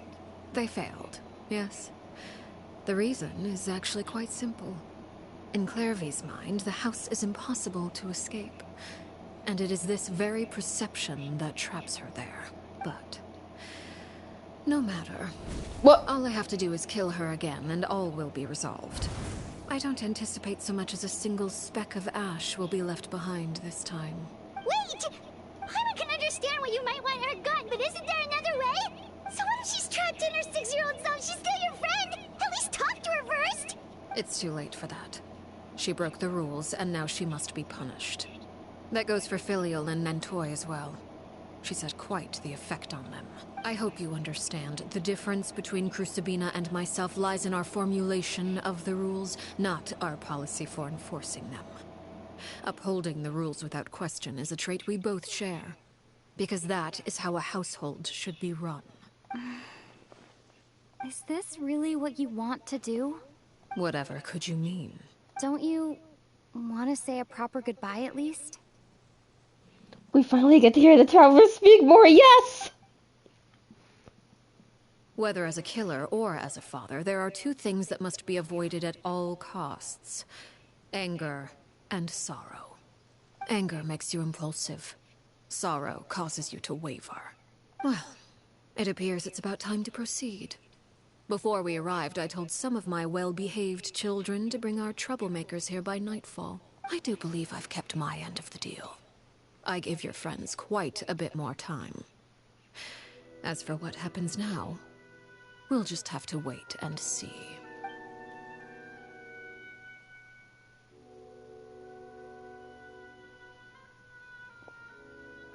Here they are, Father. Oh, you gonna execute him? Seeing something like that would actually be a first for me. Lenny! I'm sorry. I heard about how you helped buy us more time, but I still failed. I couldn't find a way to fulfill her wish. Huh? Are you... Perry? Indeed, it's been a while, Clairvy. Perry! Shh, stay right there. I'm sorry to postpone our reunion, but first I believe certain scores need settling. Uh-oh. Father, let me explain. Out of my way. Whew. Father! You chose to conceal a threat to the house. And for that, you must be punished. Overall, however, I suppose your wrongdoing is hardly the most egregious of the bunch, so I'll deal with your punishments later. As for right now, the more pressing concerns are the traitors among us. By traitors? Do you mean us? Father, let me explain. We didn't mean to... Fultz, why don't you share what you heard? Yes, Father. Secret Midnight Meeting number 3. Participants, Filial, Nantoi, Sato, Toddy. Nantoi clearly said, if only Father wasn't the one who took us in. Sato added, I'm sick of this life. I just want to live as a normal person. Filial was the worst of them all. She called us crazies and said a bunch of mean things about Father. I did not! You're lying! Fultz is trying to frame us. It's not like I'm the only one who heard those things. After that, you and Toddy and a bunch of other people started talking about Clairvy. You were using all those things Clairvy brought up as an excuse to question Father. We're birds locked in a cage. The only way out is to destroy it. That's what you said, wasn't it? You little... You just want me gone, don't you? What did I ever do to you, huh? And you, Sheplo, have you forgotten who stood by your sickbed, watched over you, and changed your dressings? Come on, let's hear it then. What's your reason for all this? You're wrong, Filial. We don't want you to die. You're our family. Liar. You wouldn't be doing this if that were the case. So why? Why have you backed us into a corner? We all live in the House of the Hearth. You know the type of work we do, Filial. A single betrayal can cost dozens of us our lives. It's not like it's never happened before. That kind of thing is hard to forget. That's why the House of the Hearth cannot tolerate any form of betrayal. Ever since we came to Poisson, you've had 7 secret meetings. A lot of the things you talked about really crossed the line. You've been spying on us for half a month? Wait a second. Now that I think about it, the move to Poisson was just a way to make it easier to spy on us, wasn't it? Because we were all in one place. You've had this planned all along. Filial, Nantoi, I'm sorry. I owe you both my life. I owe Clairvy too. If it weren't for all your help after I got poisoned, I wouldn't be standing here today. If this were any other situation, I would do anything to repay that kindness, even if it cost me my life. But rules are rules. I'm sorry. My hands are tied. Why? Why? That's enough, Filial. We made a mistake, and we should own up to it. We broke the rules, plain and simple. And now we have to face the consequences. I'm sorry, Sheplo. Fultz. I'm sorry, Father. We... accept our punishment. Chapleau, according to the rules of the House of the Hearth, how should these traitors be punished? All those who betray the house pay with their lives. And so it shall be.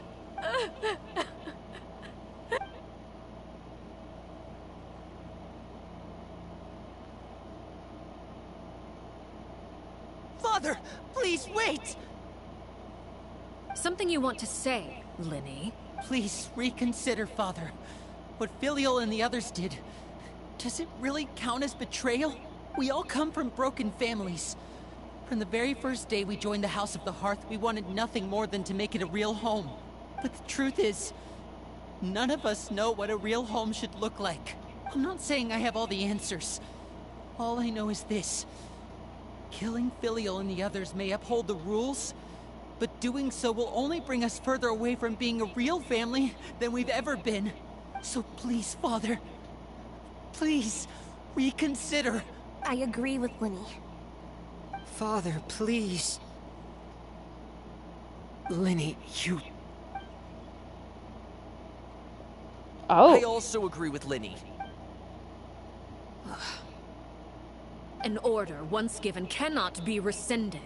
However, given the extent of your determination, I suppose we shall have to go about this a different way. Draw your weapons and face me. Our weapons? Father, are you referring to a duel? Precisely. The rules of the house will not be altered. Traitors must be punished. However, resolving disputes with a duel is also one of our rules, one that also applies to me. Demonstrate a sufficient showing of strength, and I shall offer a concession. Oh. Wait. Beat Father in a duel? Impossible. Father is way too strong, even for Lenny.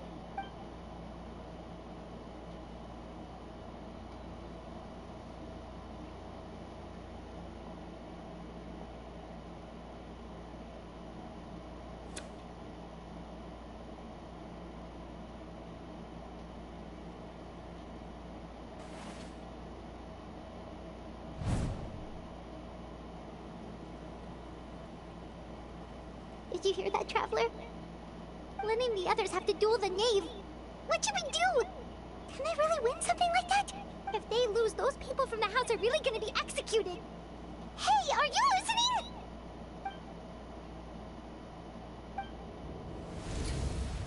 Don't you want to say a proper goodbye at least? Anger makes you impulsive. Sorrow causes you to waver.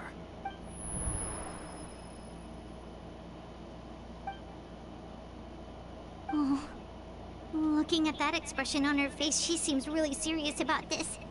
Guess that means there's no chance she's throwing the duel on purpose, huh? Nope. When guests are around, families are often on their best behavior. And any disputes are less likely to escalate. When the time comes, make the choice that you deem most appropriate in the situation, and lend your help to the House of the Hearth. What's wrong, Traveler? Hey, where are you going? Traveler?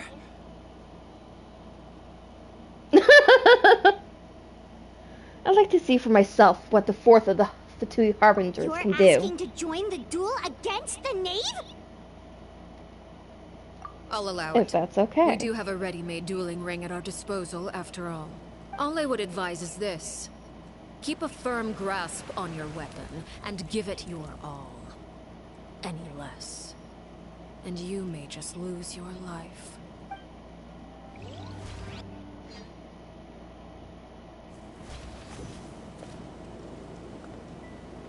Oh! Oh! So we don't have a cinematic into this. Okay. Is it my turn now? This is With order. these rising flames! Oh! Gather. And voila! Is it my Ooh. turn now? Closer now. Be sanctified. Damn! Solidify. With these rising flames! Hang in there! Now that's more like it. Get back here. How amusing.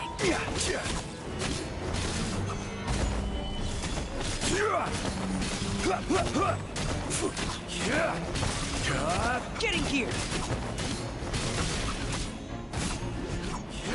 With the fall of darkness, destruction shall rise. Skyward, have a taste of purgatory. Ah.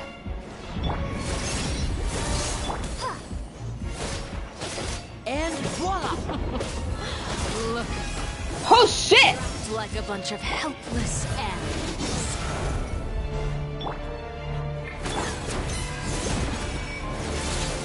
Stabilize.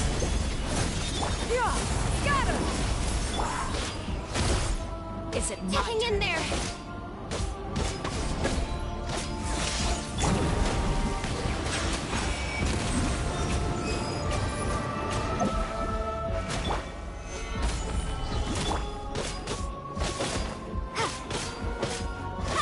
Not bad. You've proven to be worthy of... Spare your energy. Running is going to With these rising flames!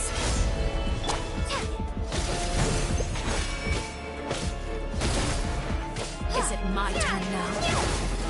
Lightning flash! And voila! No, you you keep moving.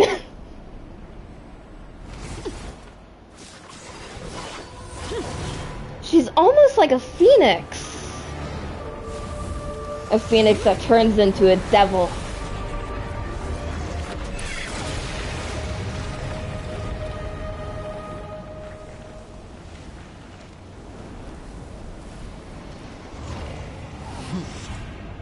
Cinder of two worlds' flames.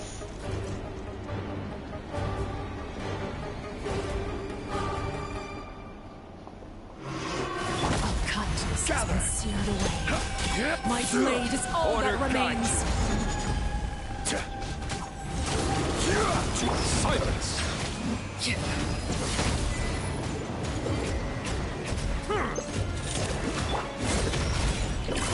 Come here!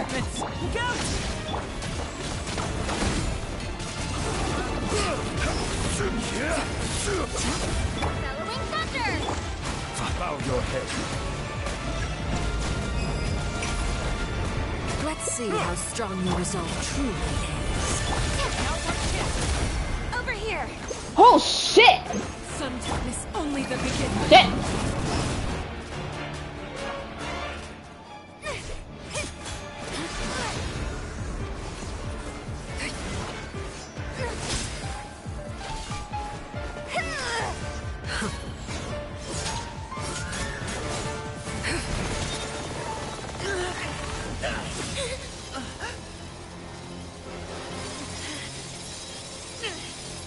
You should know better than to crowd in one place.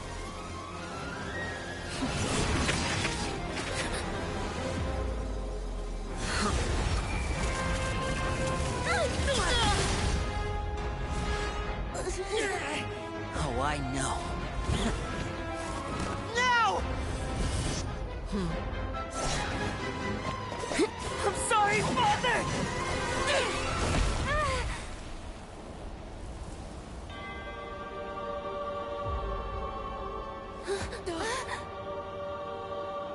Sorry for what? This pitiful excuse for an attack.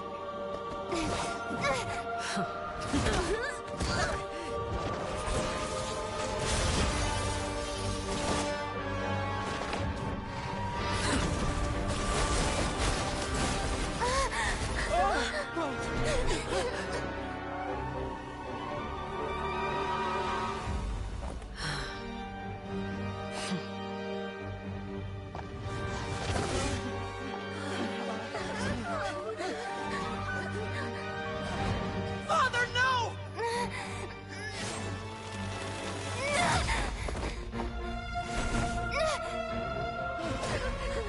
Made it out, did you? You're stronger than I expected.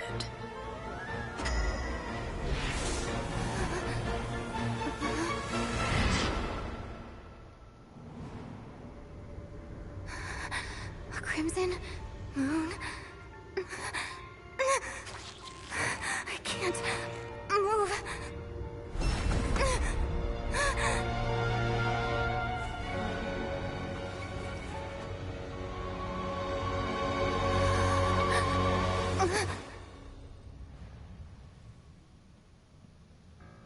Still, not strong enough to beat me.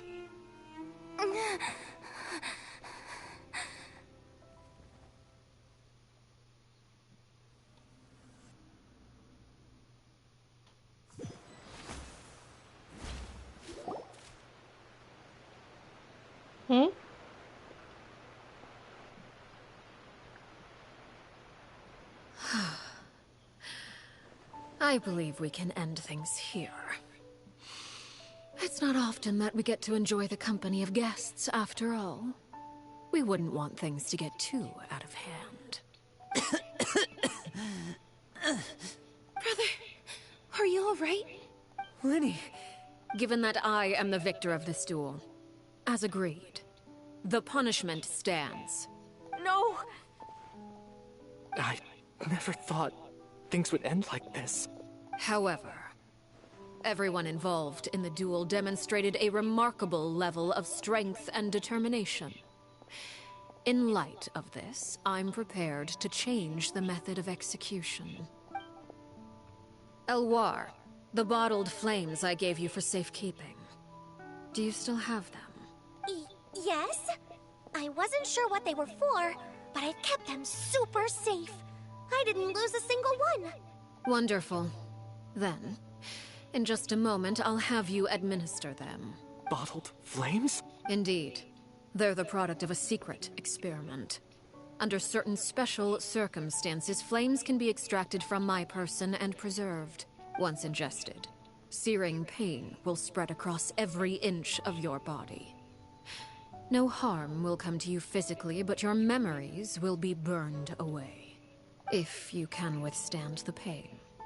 When you awake, you'll have forgotten everything you know about the House of the Hearth, and will be expelled from the organization.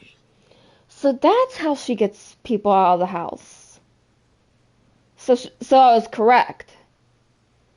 Their memories of what happened would be erased. In other words, administering this concoction will kill the version of you that grew up in the house, and give you a new identity.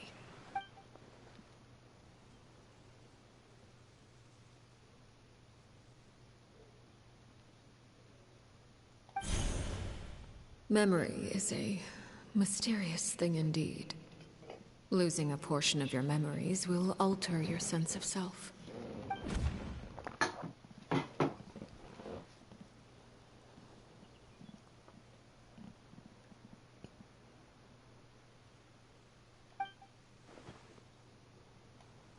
So, you're just letting us go, Father?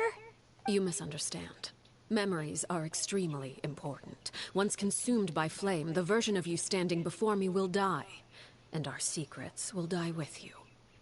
So no, I don't intend to just let you go, because the person who survives will be nothing but a stranger. Even so, I won't have to live in fear anymore. I'm sorry, Father. I'm sorry I let you down. But I really... Don't cry, Filial.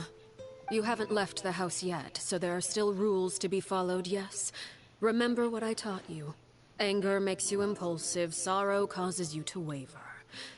Don't let yourself be controlled by your emotions. Of course. I'll remember. Dry your tears, and go pursue the life you really want. Yes, Father. Chaplot, Foltz, Elwar. Take them back to Poisson. And bring Lenny and the others as well. I prepared 3 extra vials of bottled flames. As for whether to take them, the choice is yours. Goodbye, children. The next time we meet, I will no longer be your father. Thank you for all you've done for the house. I hope you have bright futures ahead of you.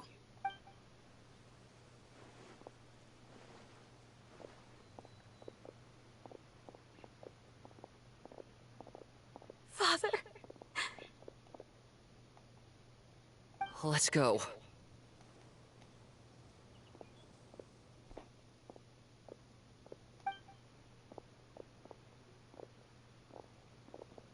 Here, grab my arm, Lenny. I'll help you walk back. Thank you.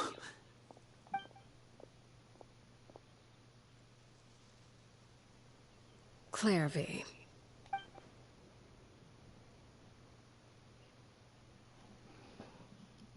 I have a cat who's sitting here looking at me expectantly. I don't know what he wants. Can we talk now? I've been waiting for a super long time. You really are Perry, aren't you? I haven't seen you in so long. How come you're all grown up? Wait, did I somehow travel to the future on accident? Or am I dreaming? What a long dream. Neither. You died, Clairvy. That's what happened. Wow, what a way to sugarcoat the words. You could have at least sugarcoated it a little. Look, she's done speechless. Oh. Okay then. Just super calm about it all. That's it? You accepted it just like that? Yep. If that's what Perry says happened, then I believe her. Perry wouldn't lie to me. Plus, I don't really need to know why I'm like this. I'm more curious about what happens in the future. If you're a harbinger now, Perry, that means Mother is gone, isn't she? Can you tell me about it? I want to know what happened to her. And to me. You never stopped trying to defy fate. At first, no one believed you. You could only vent your frustrations to the moon. In fact, you often sought comfort in the night sky. You wanted to see the aurora, so one night we promised each other we would go to Snezhnaya to see it together. Later on, you tried to run away, but you were brought back each time. Mother spared your life, but it wasn't out of kindness. Instead, she decided to make an example of you by slowly torturing you over time. That way, the other children would know what happens to traitors. Still, you never gave up. Mother hoped that through ruthless duel after ruthless duel, she would be able to crown an ultimate victor among the children she raised. But you called on everyone to unite, to fight to a draw in order to reduce casualties. Your efforts may have only delayed the inevitable, but still. You gave them hope. You tried everything you could think of, but every attempt ended in failure. Still, you never turned your sword on Crucibina, and you never turned it on me. On that gloomy day, you told me, for the last 16 years of my life, I've done everything I can to fight for freedom. But now, I realize that the only freedom I truly possess is the freedom to choose to die. I never imagined I would say something like that.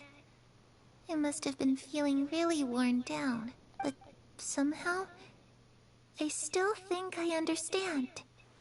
According to Mother's plan, only one of us was going to make it until the end. And I always hoped that person would be you. If I could do it all over again, I still don't think I would make a different choice. Even when I first met you, I knew you'd be able to do what I couldn't. Is that so? Even now, I'm not sure I truly understand what kind of freedom you were trying to pursue. But as the head of the House of the Hearth, and as the children's father, I've tried to give them the most basic of freedoms. The freedom to choose their own fate. It's something I discussed with the Iudex of Fontaine. The children who want to leave the house will have their memories wiped clean of all secrets pertaining to the organization. In return, they will be allowed to live a normal life in Fontaine without being prosecuted for their past. Okay, so I thought they would probably be moved to the Fortress of Meripede, but it seems like their memories will be erased and they'll live as a normal person, like the guy we saw who had the scar.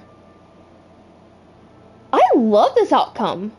Far better than them being killed. Of course, I won't simply hand freedom to them on a silver platter.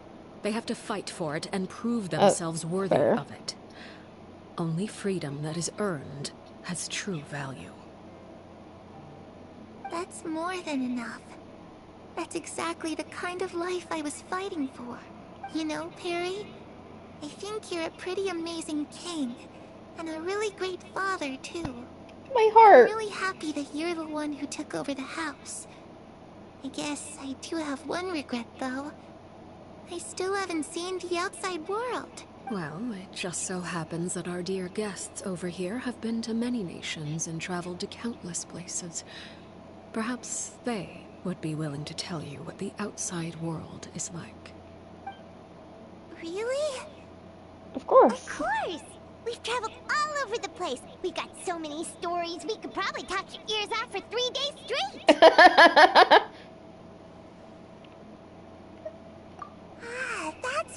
it comes from.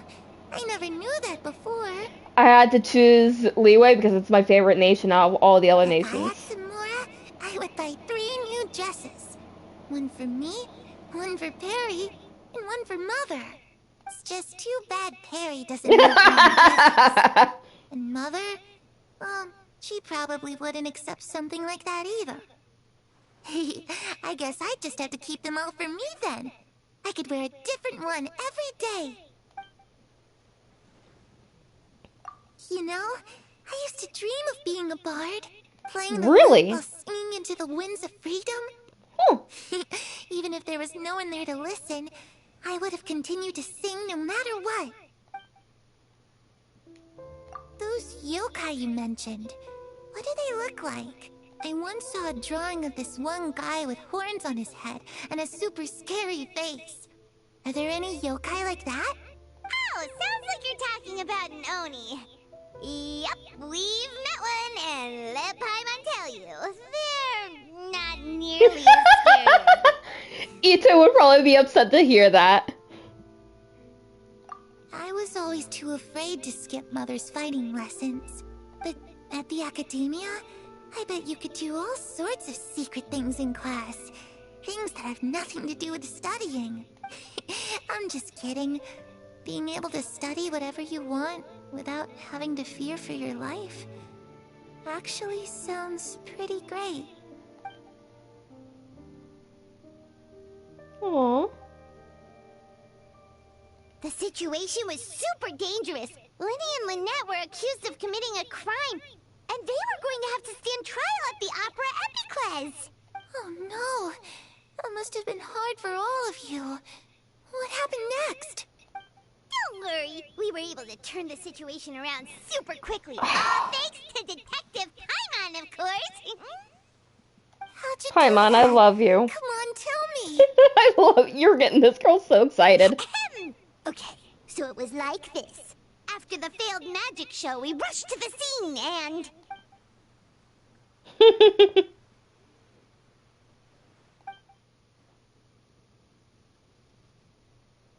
Shadows don't have the capacity to learn or grow.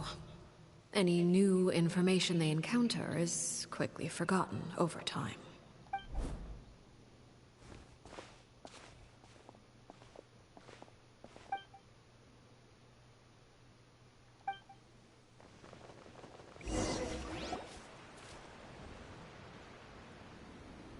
Oh. Clairvy, you've worked tirelessly from the shadows to overthrow the House of the Hearth. Now, by my authority as the Knave, I shall announce how this matter ends. You are hereby expelled from the House of the Hearth. You are no longer tied to this place, nor are you bound by its rules. You're saying that I can finally leave? I get to experience the outside world as well? Oh, I almost forgot. There's no getting older for me. Still, seeing who you grew up to be makes me really happy, Parallel. I'm actually getting teary-eyed here. Goodbye. May we meet again someday.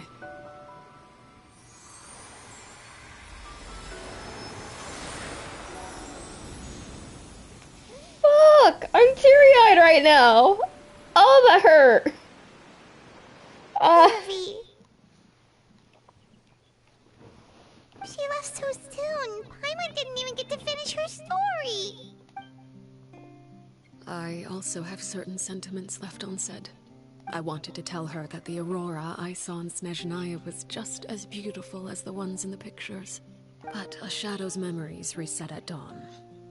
Had we delayed any longer, we wouldn't have had the time to say goodbye. Whatever regrets may linger, let them be lost to the coming of a new day. Father? It's Linny! Hey, Linny!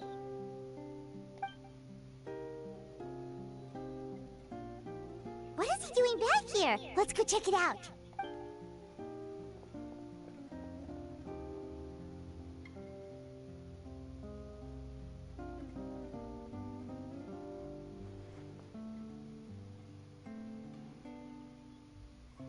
Father, the bottled flames have been administered. Filio and the others have left the house. And you? What have you decided? Thank you for giving us that choice, Father. But we never wanted to leave the house. It's the only home we've ever known. Lynette and Fremine feel the same way. They're recuperating back at the Hotel Bouffe d'été. But I decided to come back and tell you where we stood. I'm sure you're well aware of the expectations I have for you. I want you to follow in my footsteps and become the next king of the house. Yet you seem to have different ideas, I must admit. I'm rather surprised by your decision to stay. There's nothing wrong with choosing to live a quiet life. Hello. Leading Welcome back. this organization is a heavy responsibility. One not so easily carried by someone forced onto the throne. The quest, very interesting. Very interesting. And I actually got teary-eyed at some point. I just never understood what you saw in me. What made you believe I was deserving of that throne? You're brave, talented, and, most importantly, you cherish your family. I won't spoil it too much for you then. You would do anything You need to protect experience it. even if it costs you your life.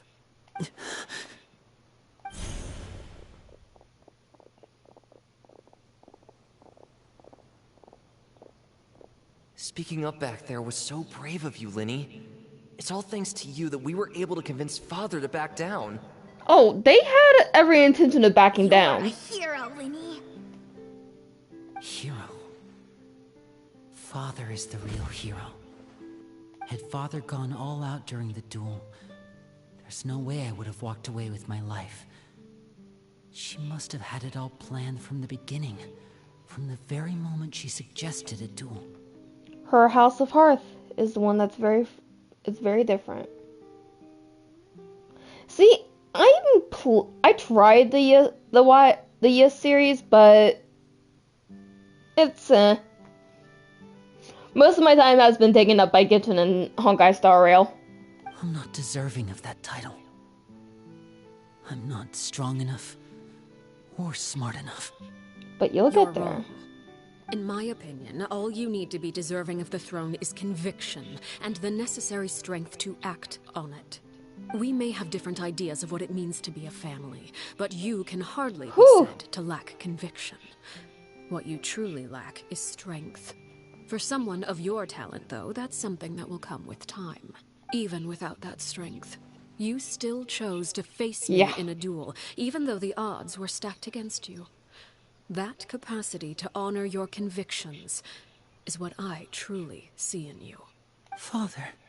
No one knows what the future holds, what tragedy or triumph may be in store. Being at the head of this organization requires the strength of will to face whatever comes. Caution will only hold you back. If reaching a certain standard were required to go after what you want, I would never have succeeded in killing my predecessor. Back then, there was still a considerable gap between our abilities. Strength may decide the ultimate victor, but those who let a lack of strength dictate their decisions or undermine their convictions will never be worthy of the throne. I understand, Father. Thank you. Children must grow up to surpass their parents. Only then can a family continue to flourish. The road ahead is not an easy one. So I'll ask you one last time. Are you certain you want to stay? You've done so much for me, Father, and that kindness must be repaid. Plus, with Project Stuja at hand, there are many dangers ahead, and I, for one, don't intend to back down. Protecting my family at all costs. That's my conviction. Then you're welcome to stay. As for Project Stuja, you need not be too concerned. If those cowardly businessmen and heartless dignitaries try to take us down, I'm prepared to teach them a lesson. Having members who longed for the light was our organization's last weakness. With those members no longer among our ranks, the House of the Hearth is like a spider hiding in the shadows. We need only wait for our prey to come to us. At present, our imperative is to use their plan to our advantage. In doing so, a crimson moon shall rise amid the frigid blizzards of winter. No demonstration of loyalty shall go unrewarded, and no sacrifice shall be in vain. As for the two of you, whether we meet again as friend or foe, I'll remember the camaraderie we shared in this moment, no matter how arduous the journey ahead. I hope we both reach our desired destination. Very well. Holy shit, my party was hurting. Oh, I gotta wait till 2 days later. Ooh, I have an achievement. Oh, okay.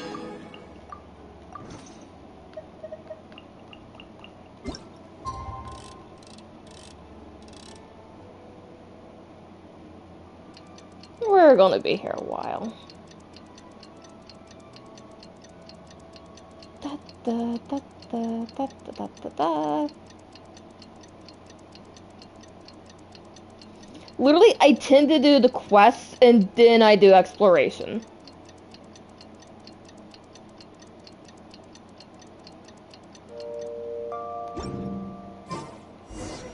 Didn't Linny say that Lynette and Fremine were recovering at the Hotel Bouffe d'été? Oh, Paimon wonders how they're doing. Maybe we should go check on them. Agreed.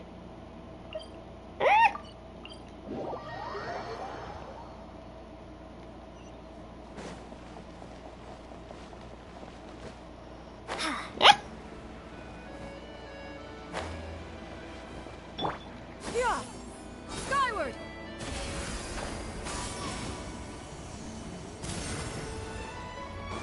Fall damage isn't a thing with her. Well, it actually is, but I knew what I was doing.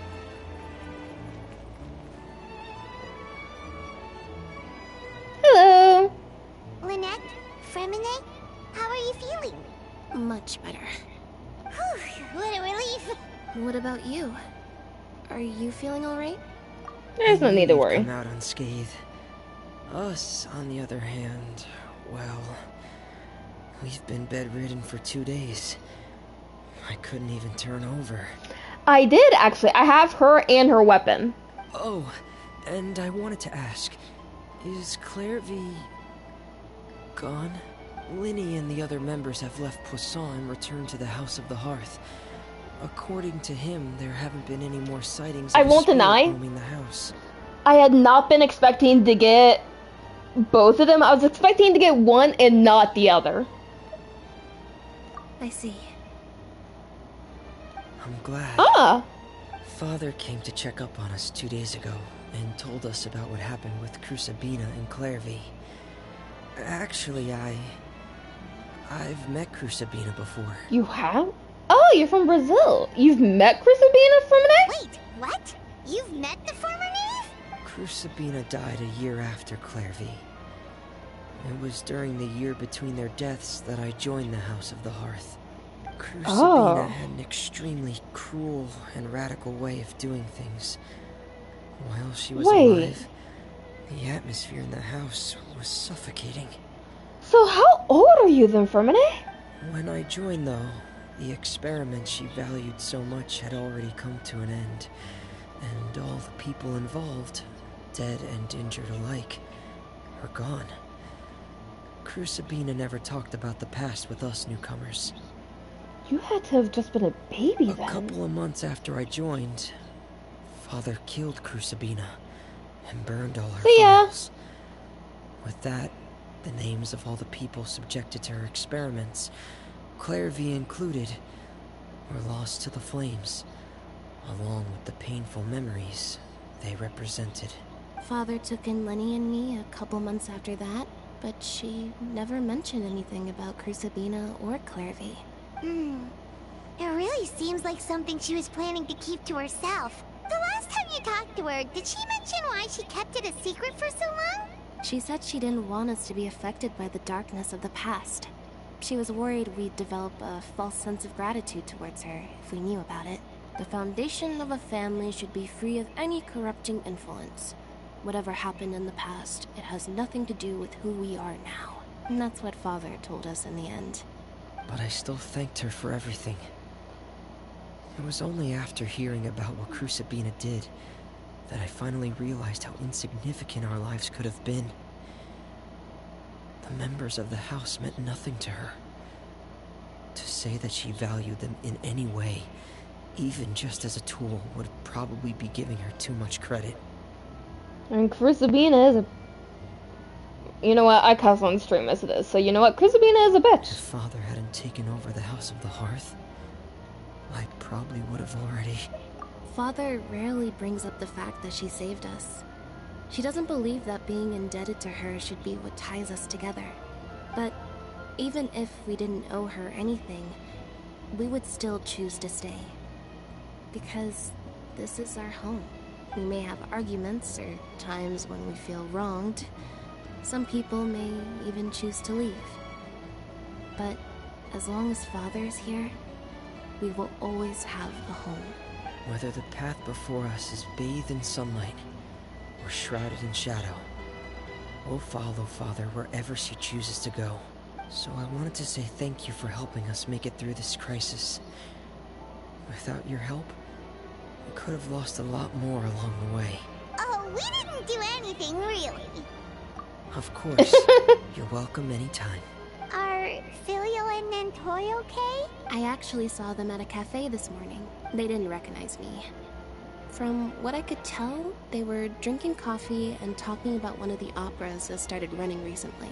They seemed happy. If I had to take a guess, I would say they finally found the kind of life they always wished for. That's good.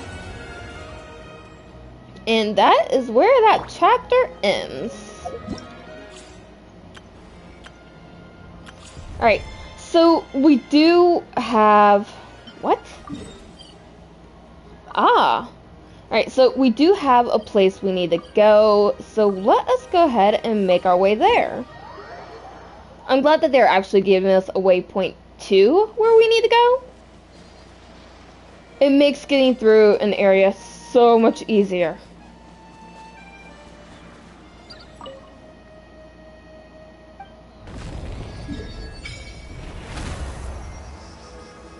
So, oh, there's an area over here. Well, you know what? Oh, you...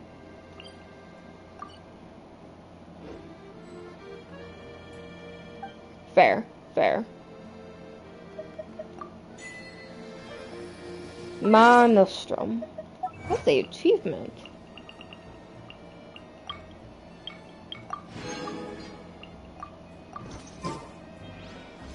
Alright, so there is a quest. There is a quest. So let's get started on it.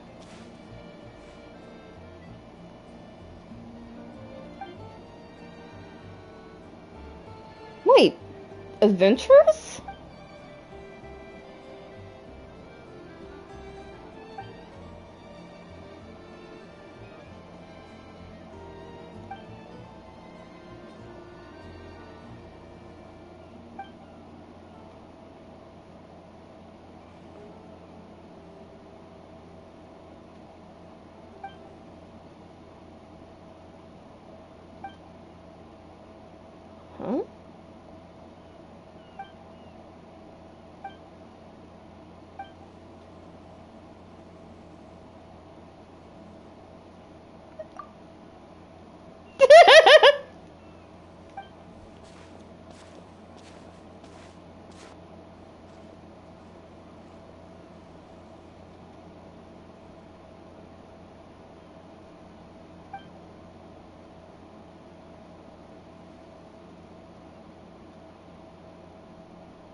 Huh?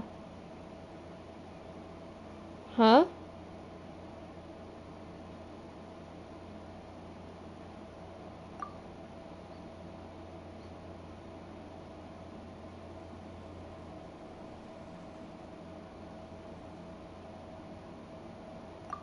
Okay.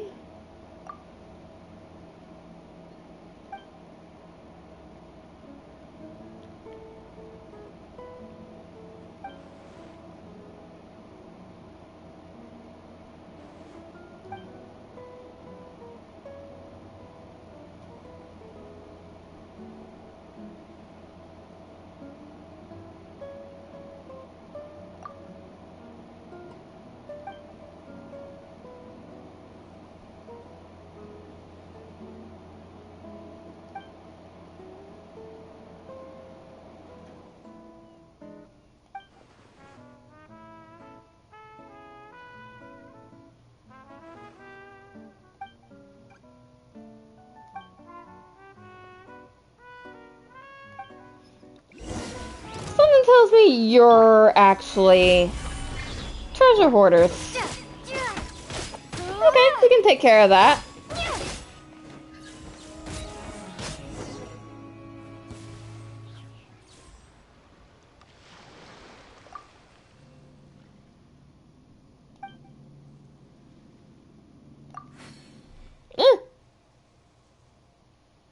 Say it isn't so.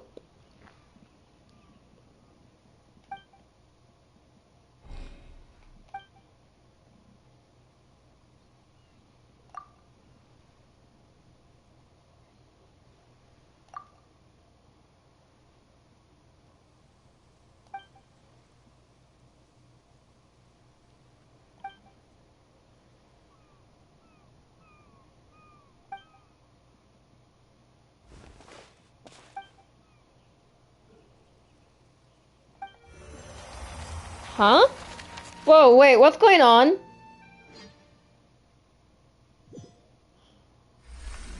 Huh? Wait, Dr. Ratio?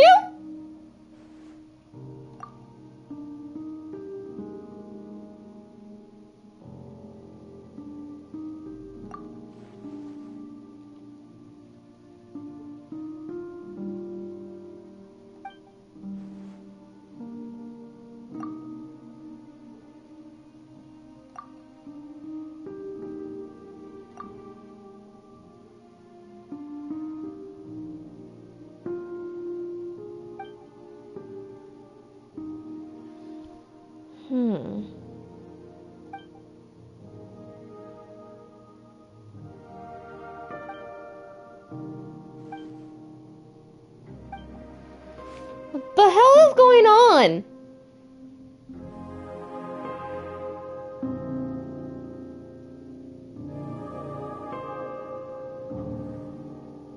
Oh, I can actually look around. Well, could, for a little bit.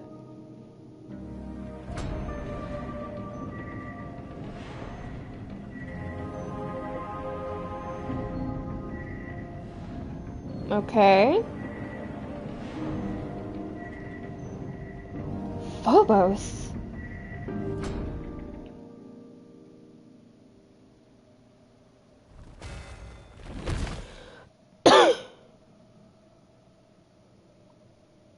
Phobos sounds familiar, not gonna lie.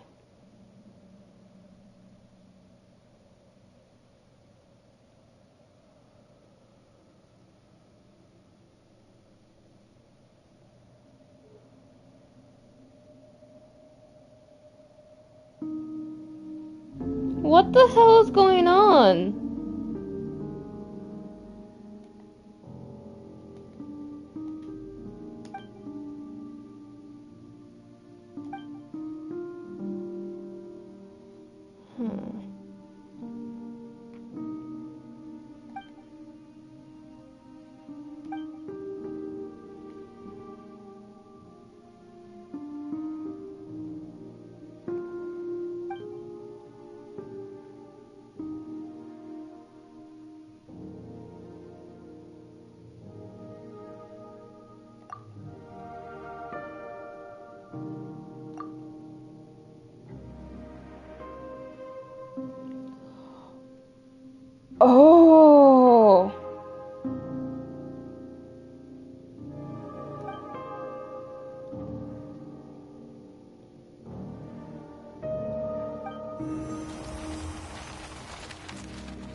happened?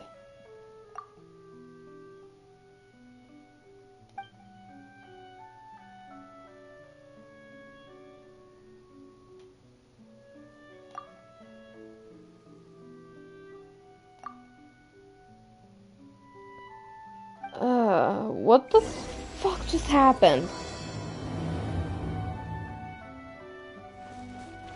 Okay, so I'm more concerned about just exploring the island, which is what we're kind of gonna do here. And there is a Hydroculus around. I will get to that in just one moment.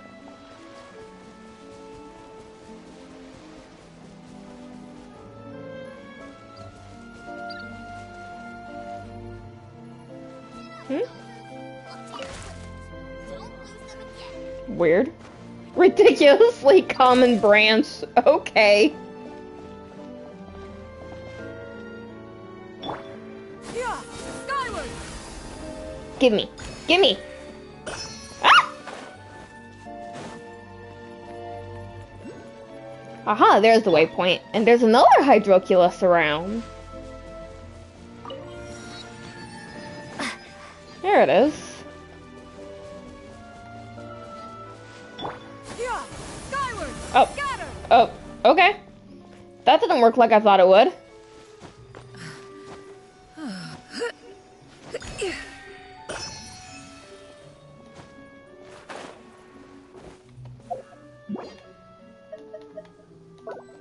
Okay, instead of that being there, though, I do need this instead. Up. Aha! Skyward.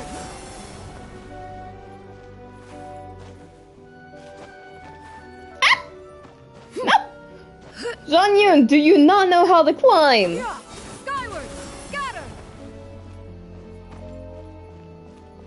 You know what, there's probably a device that just immediately takes me to the top of this, and I'm completely ignoring it. Yeah, skyward. Scatter. Shit, shit, shit! Mine!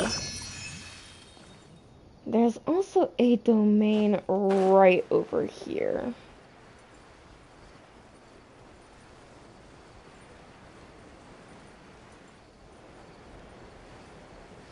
And drop.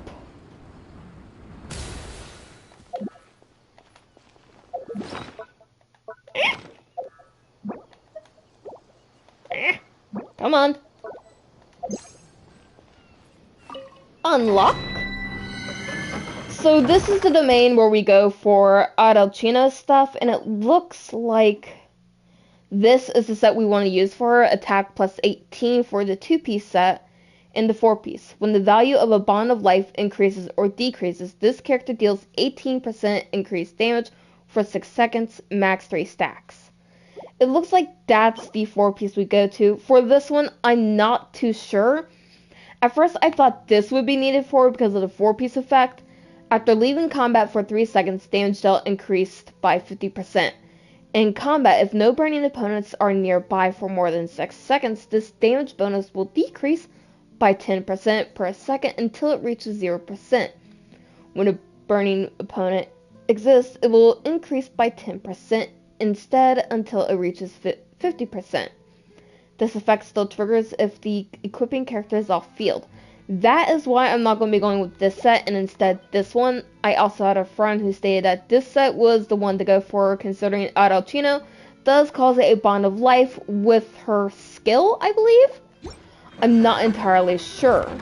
There's also a world boss I need to get to, but looks like I'm not going to be able to get to it until I go through the world quest I unlocked.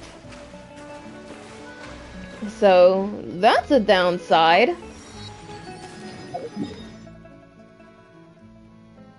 Which is really upsetting.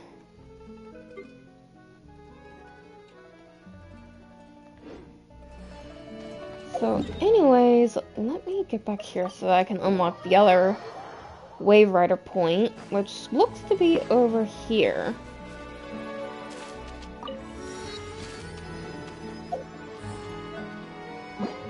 And is that back?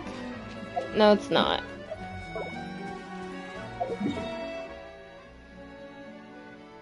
Then there's also this. Which I guess I can use the Wave Rider to get there. Should probably go over here instead.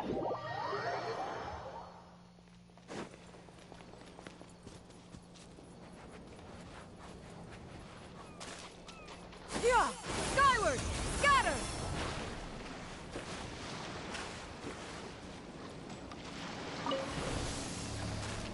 Okay.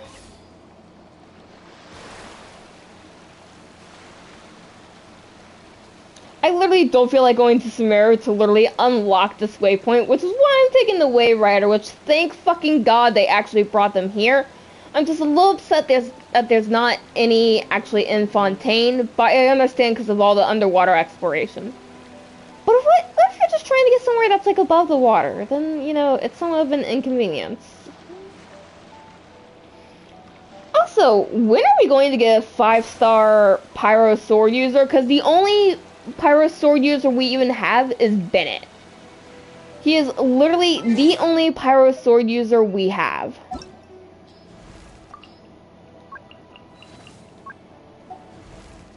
Bennett's literally the only one. Benny's adventure team, assemble! Literally the only one. Hoyoverse. Make more Pyro Sword users. I don't care if they're even 4-star. Just make one 5-star, please. One that's not just a traveler. We need more Pyro Sword users. Damn it. That's what we need. Hiccup, what is it? Middle of the stream, baby boy. Oh. Is it over this way? That's how it's looking. Huh.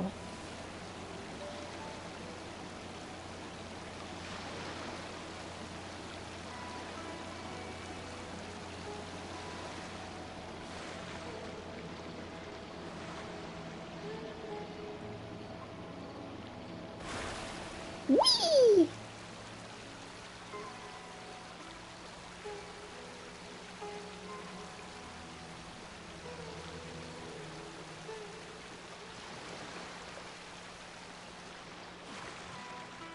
Oh my god, it takes so long for stamina to reload.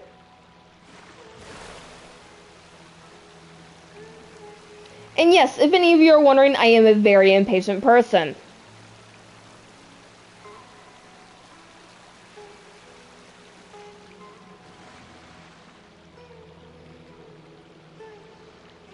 I think I see it.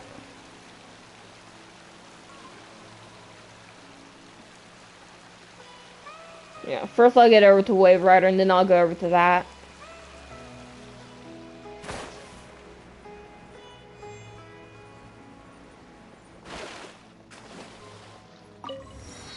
There we go. Skyward! Scatter!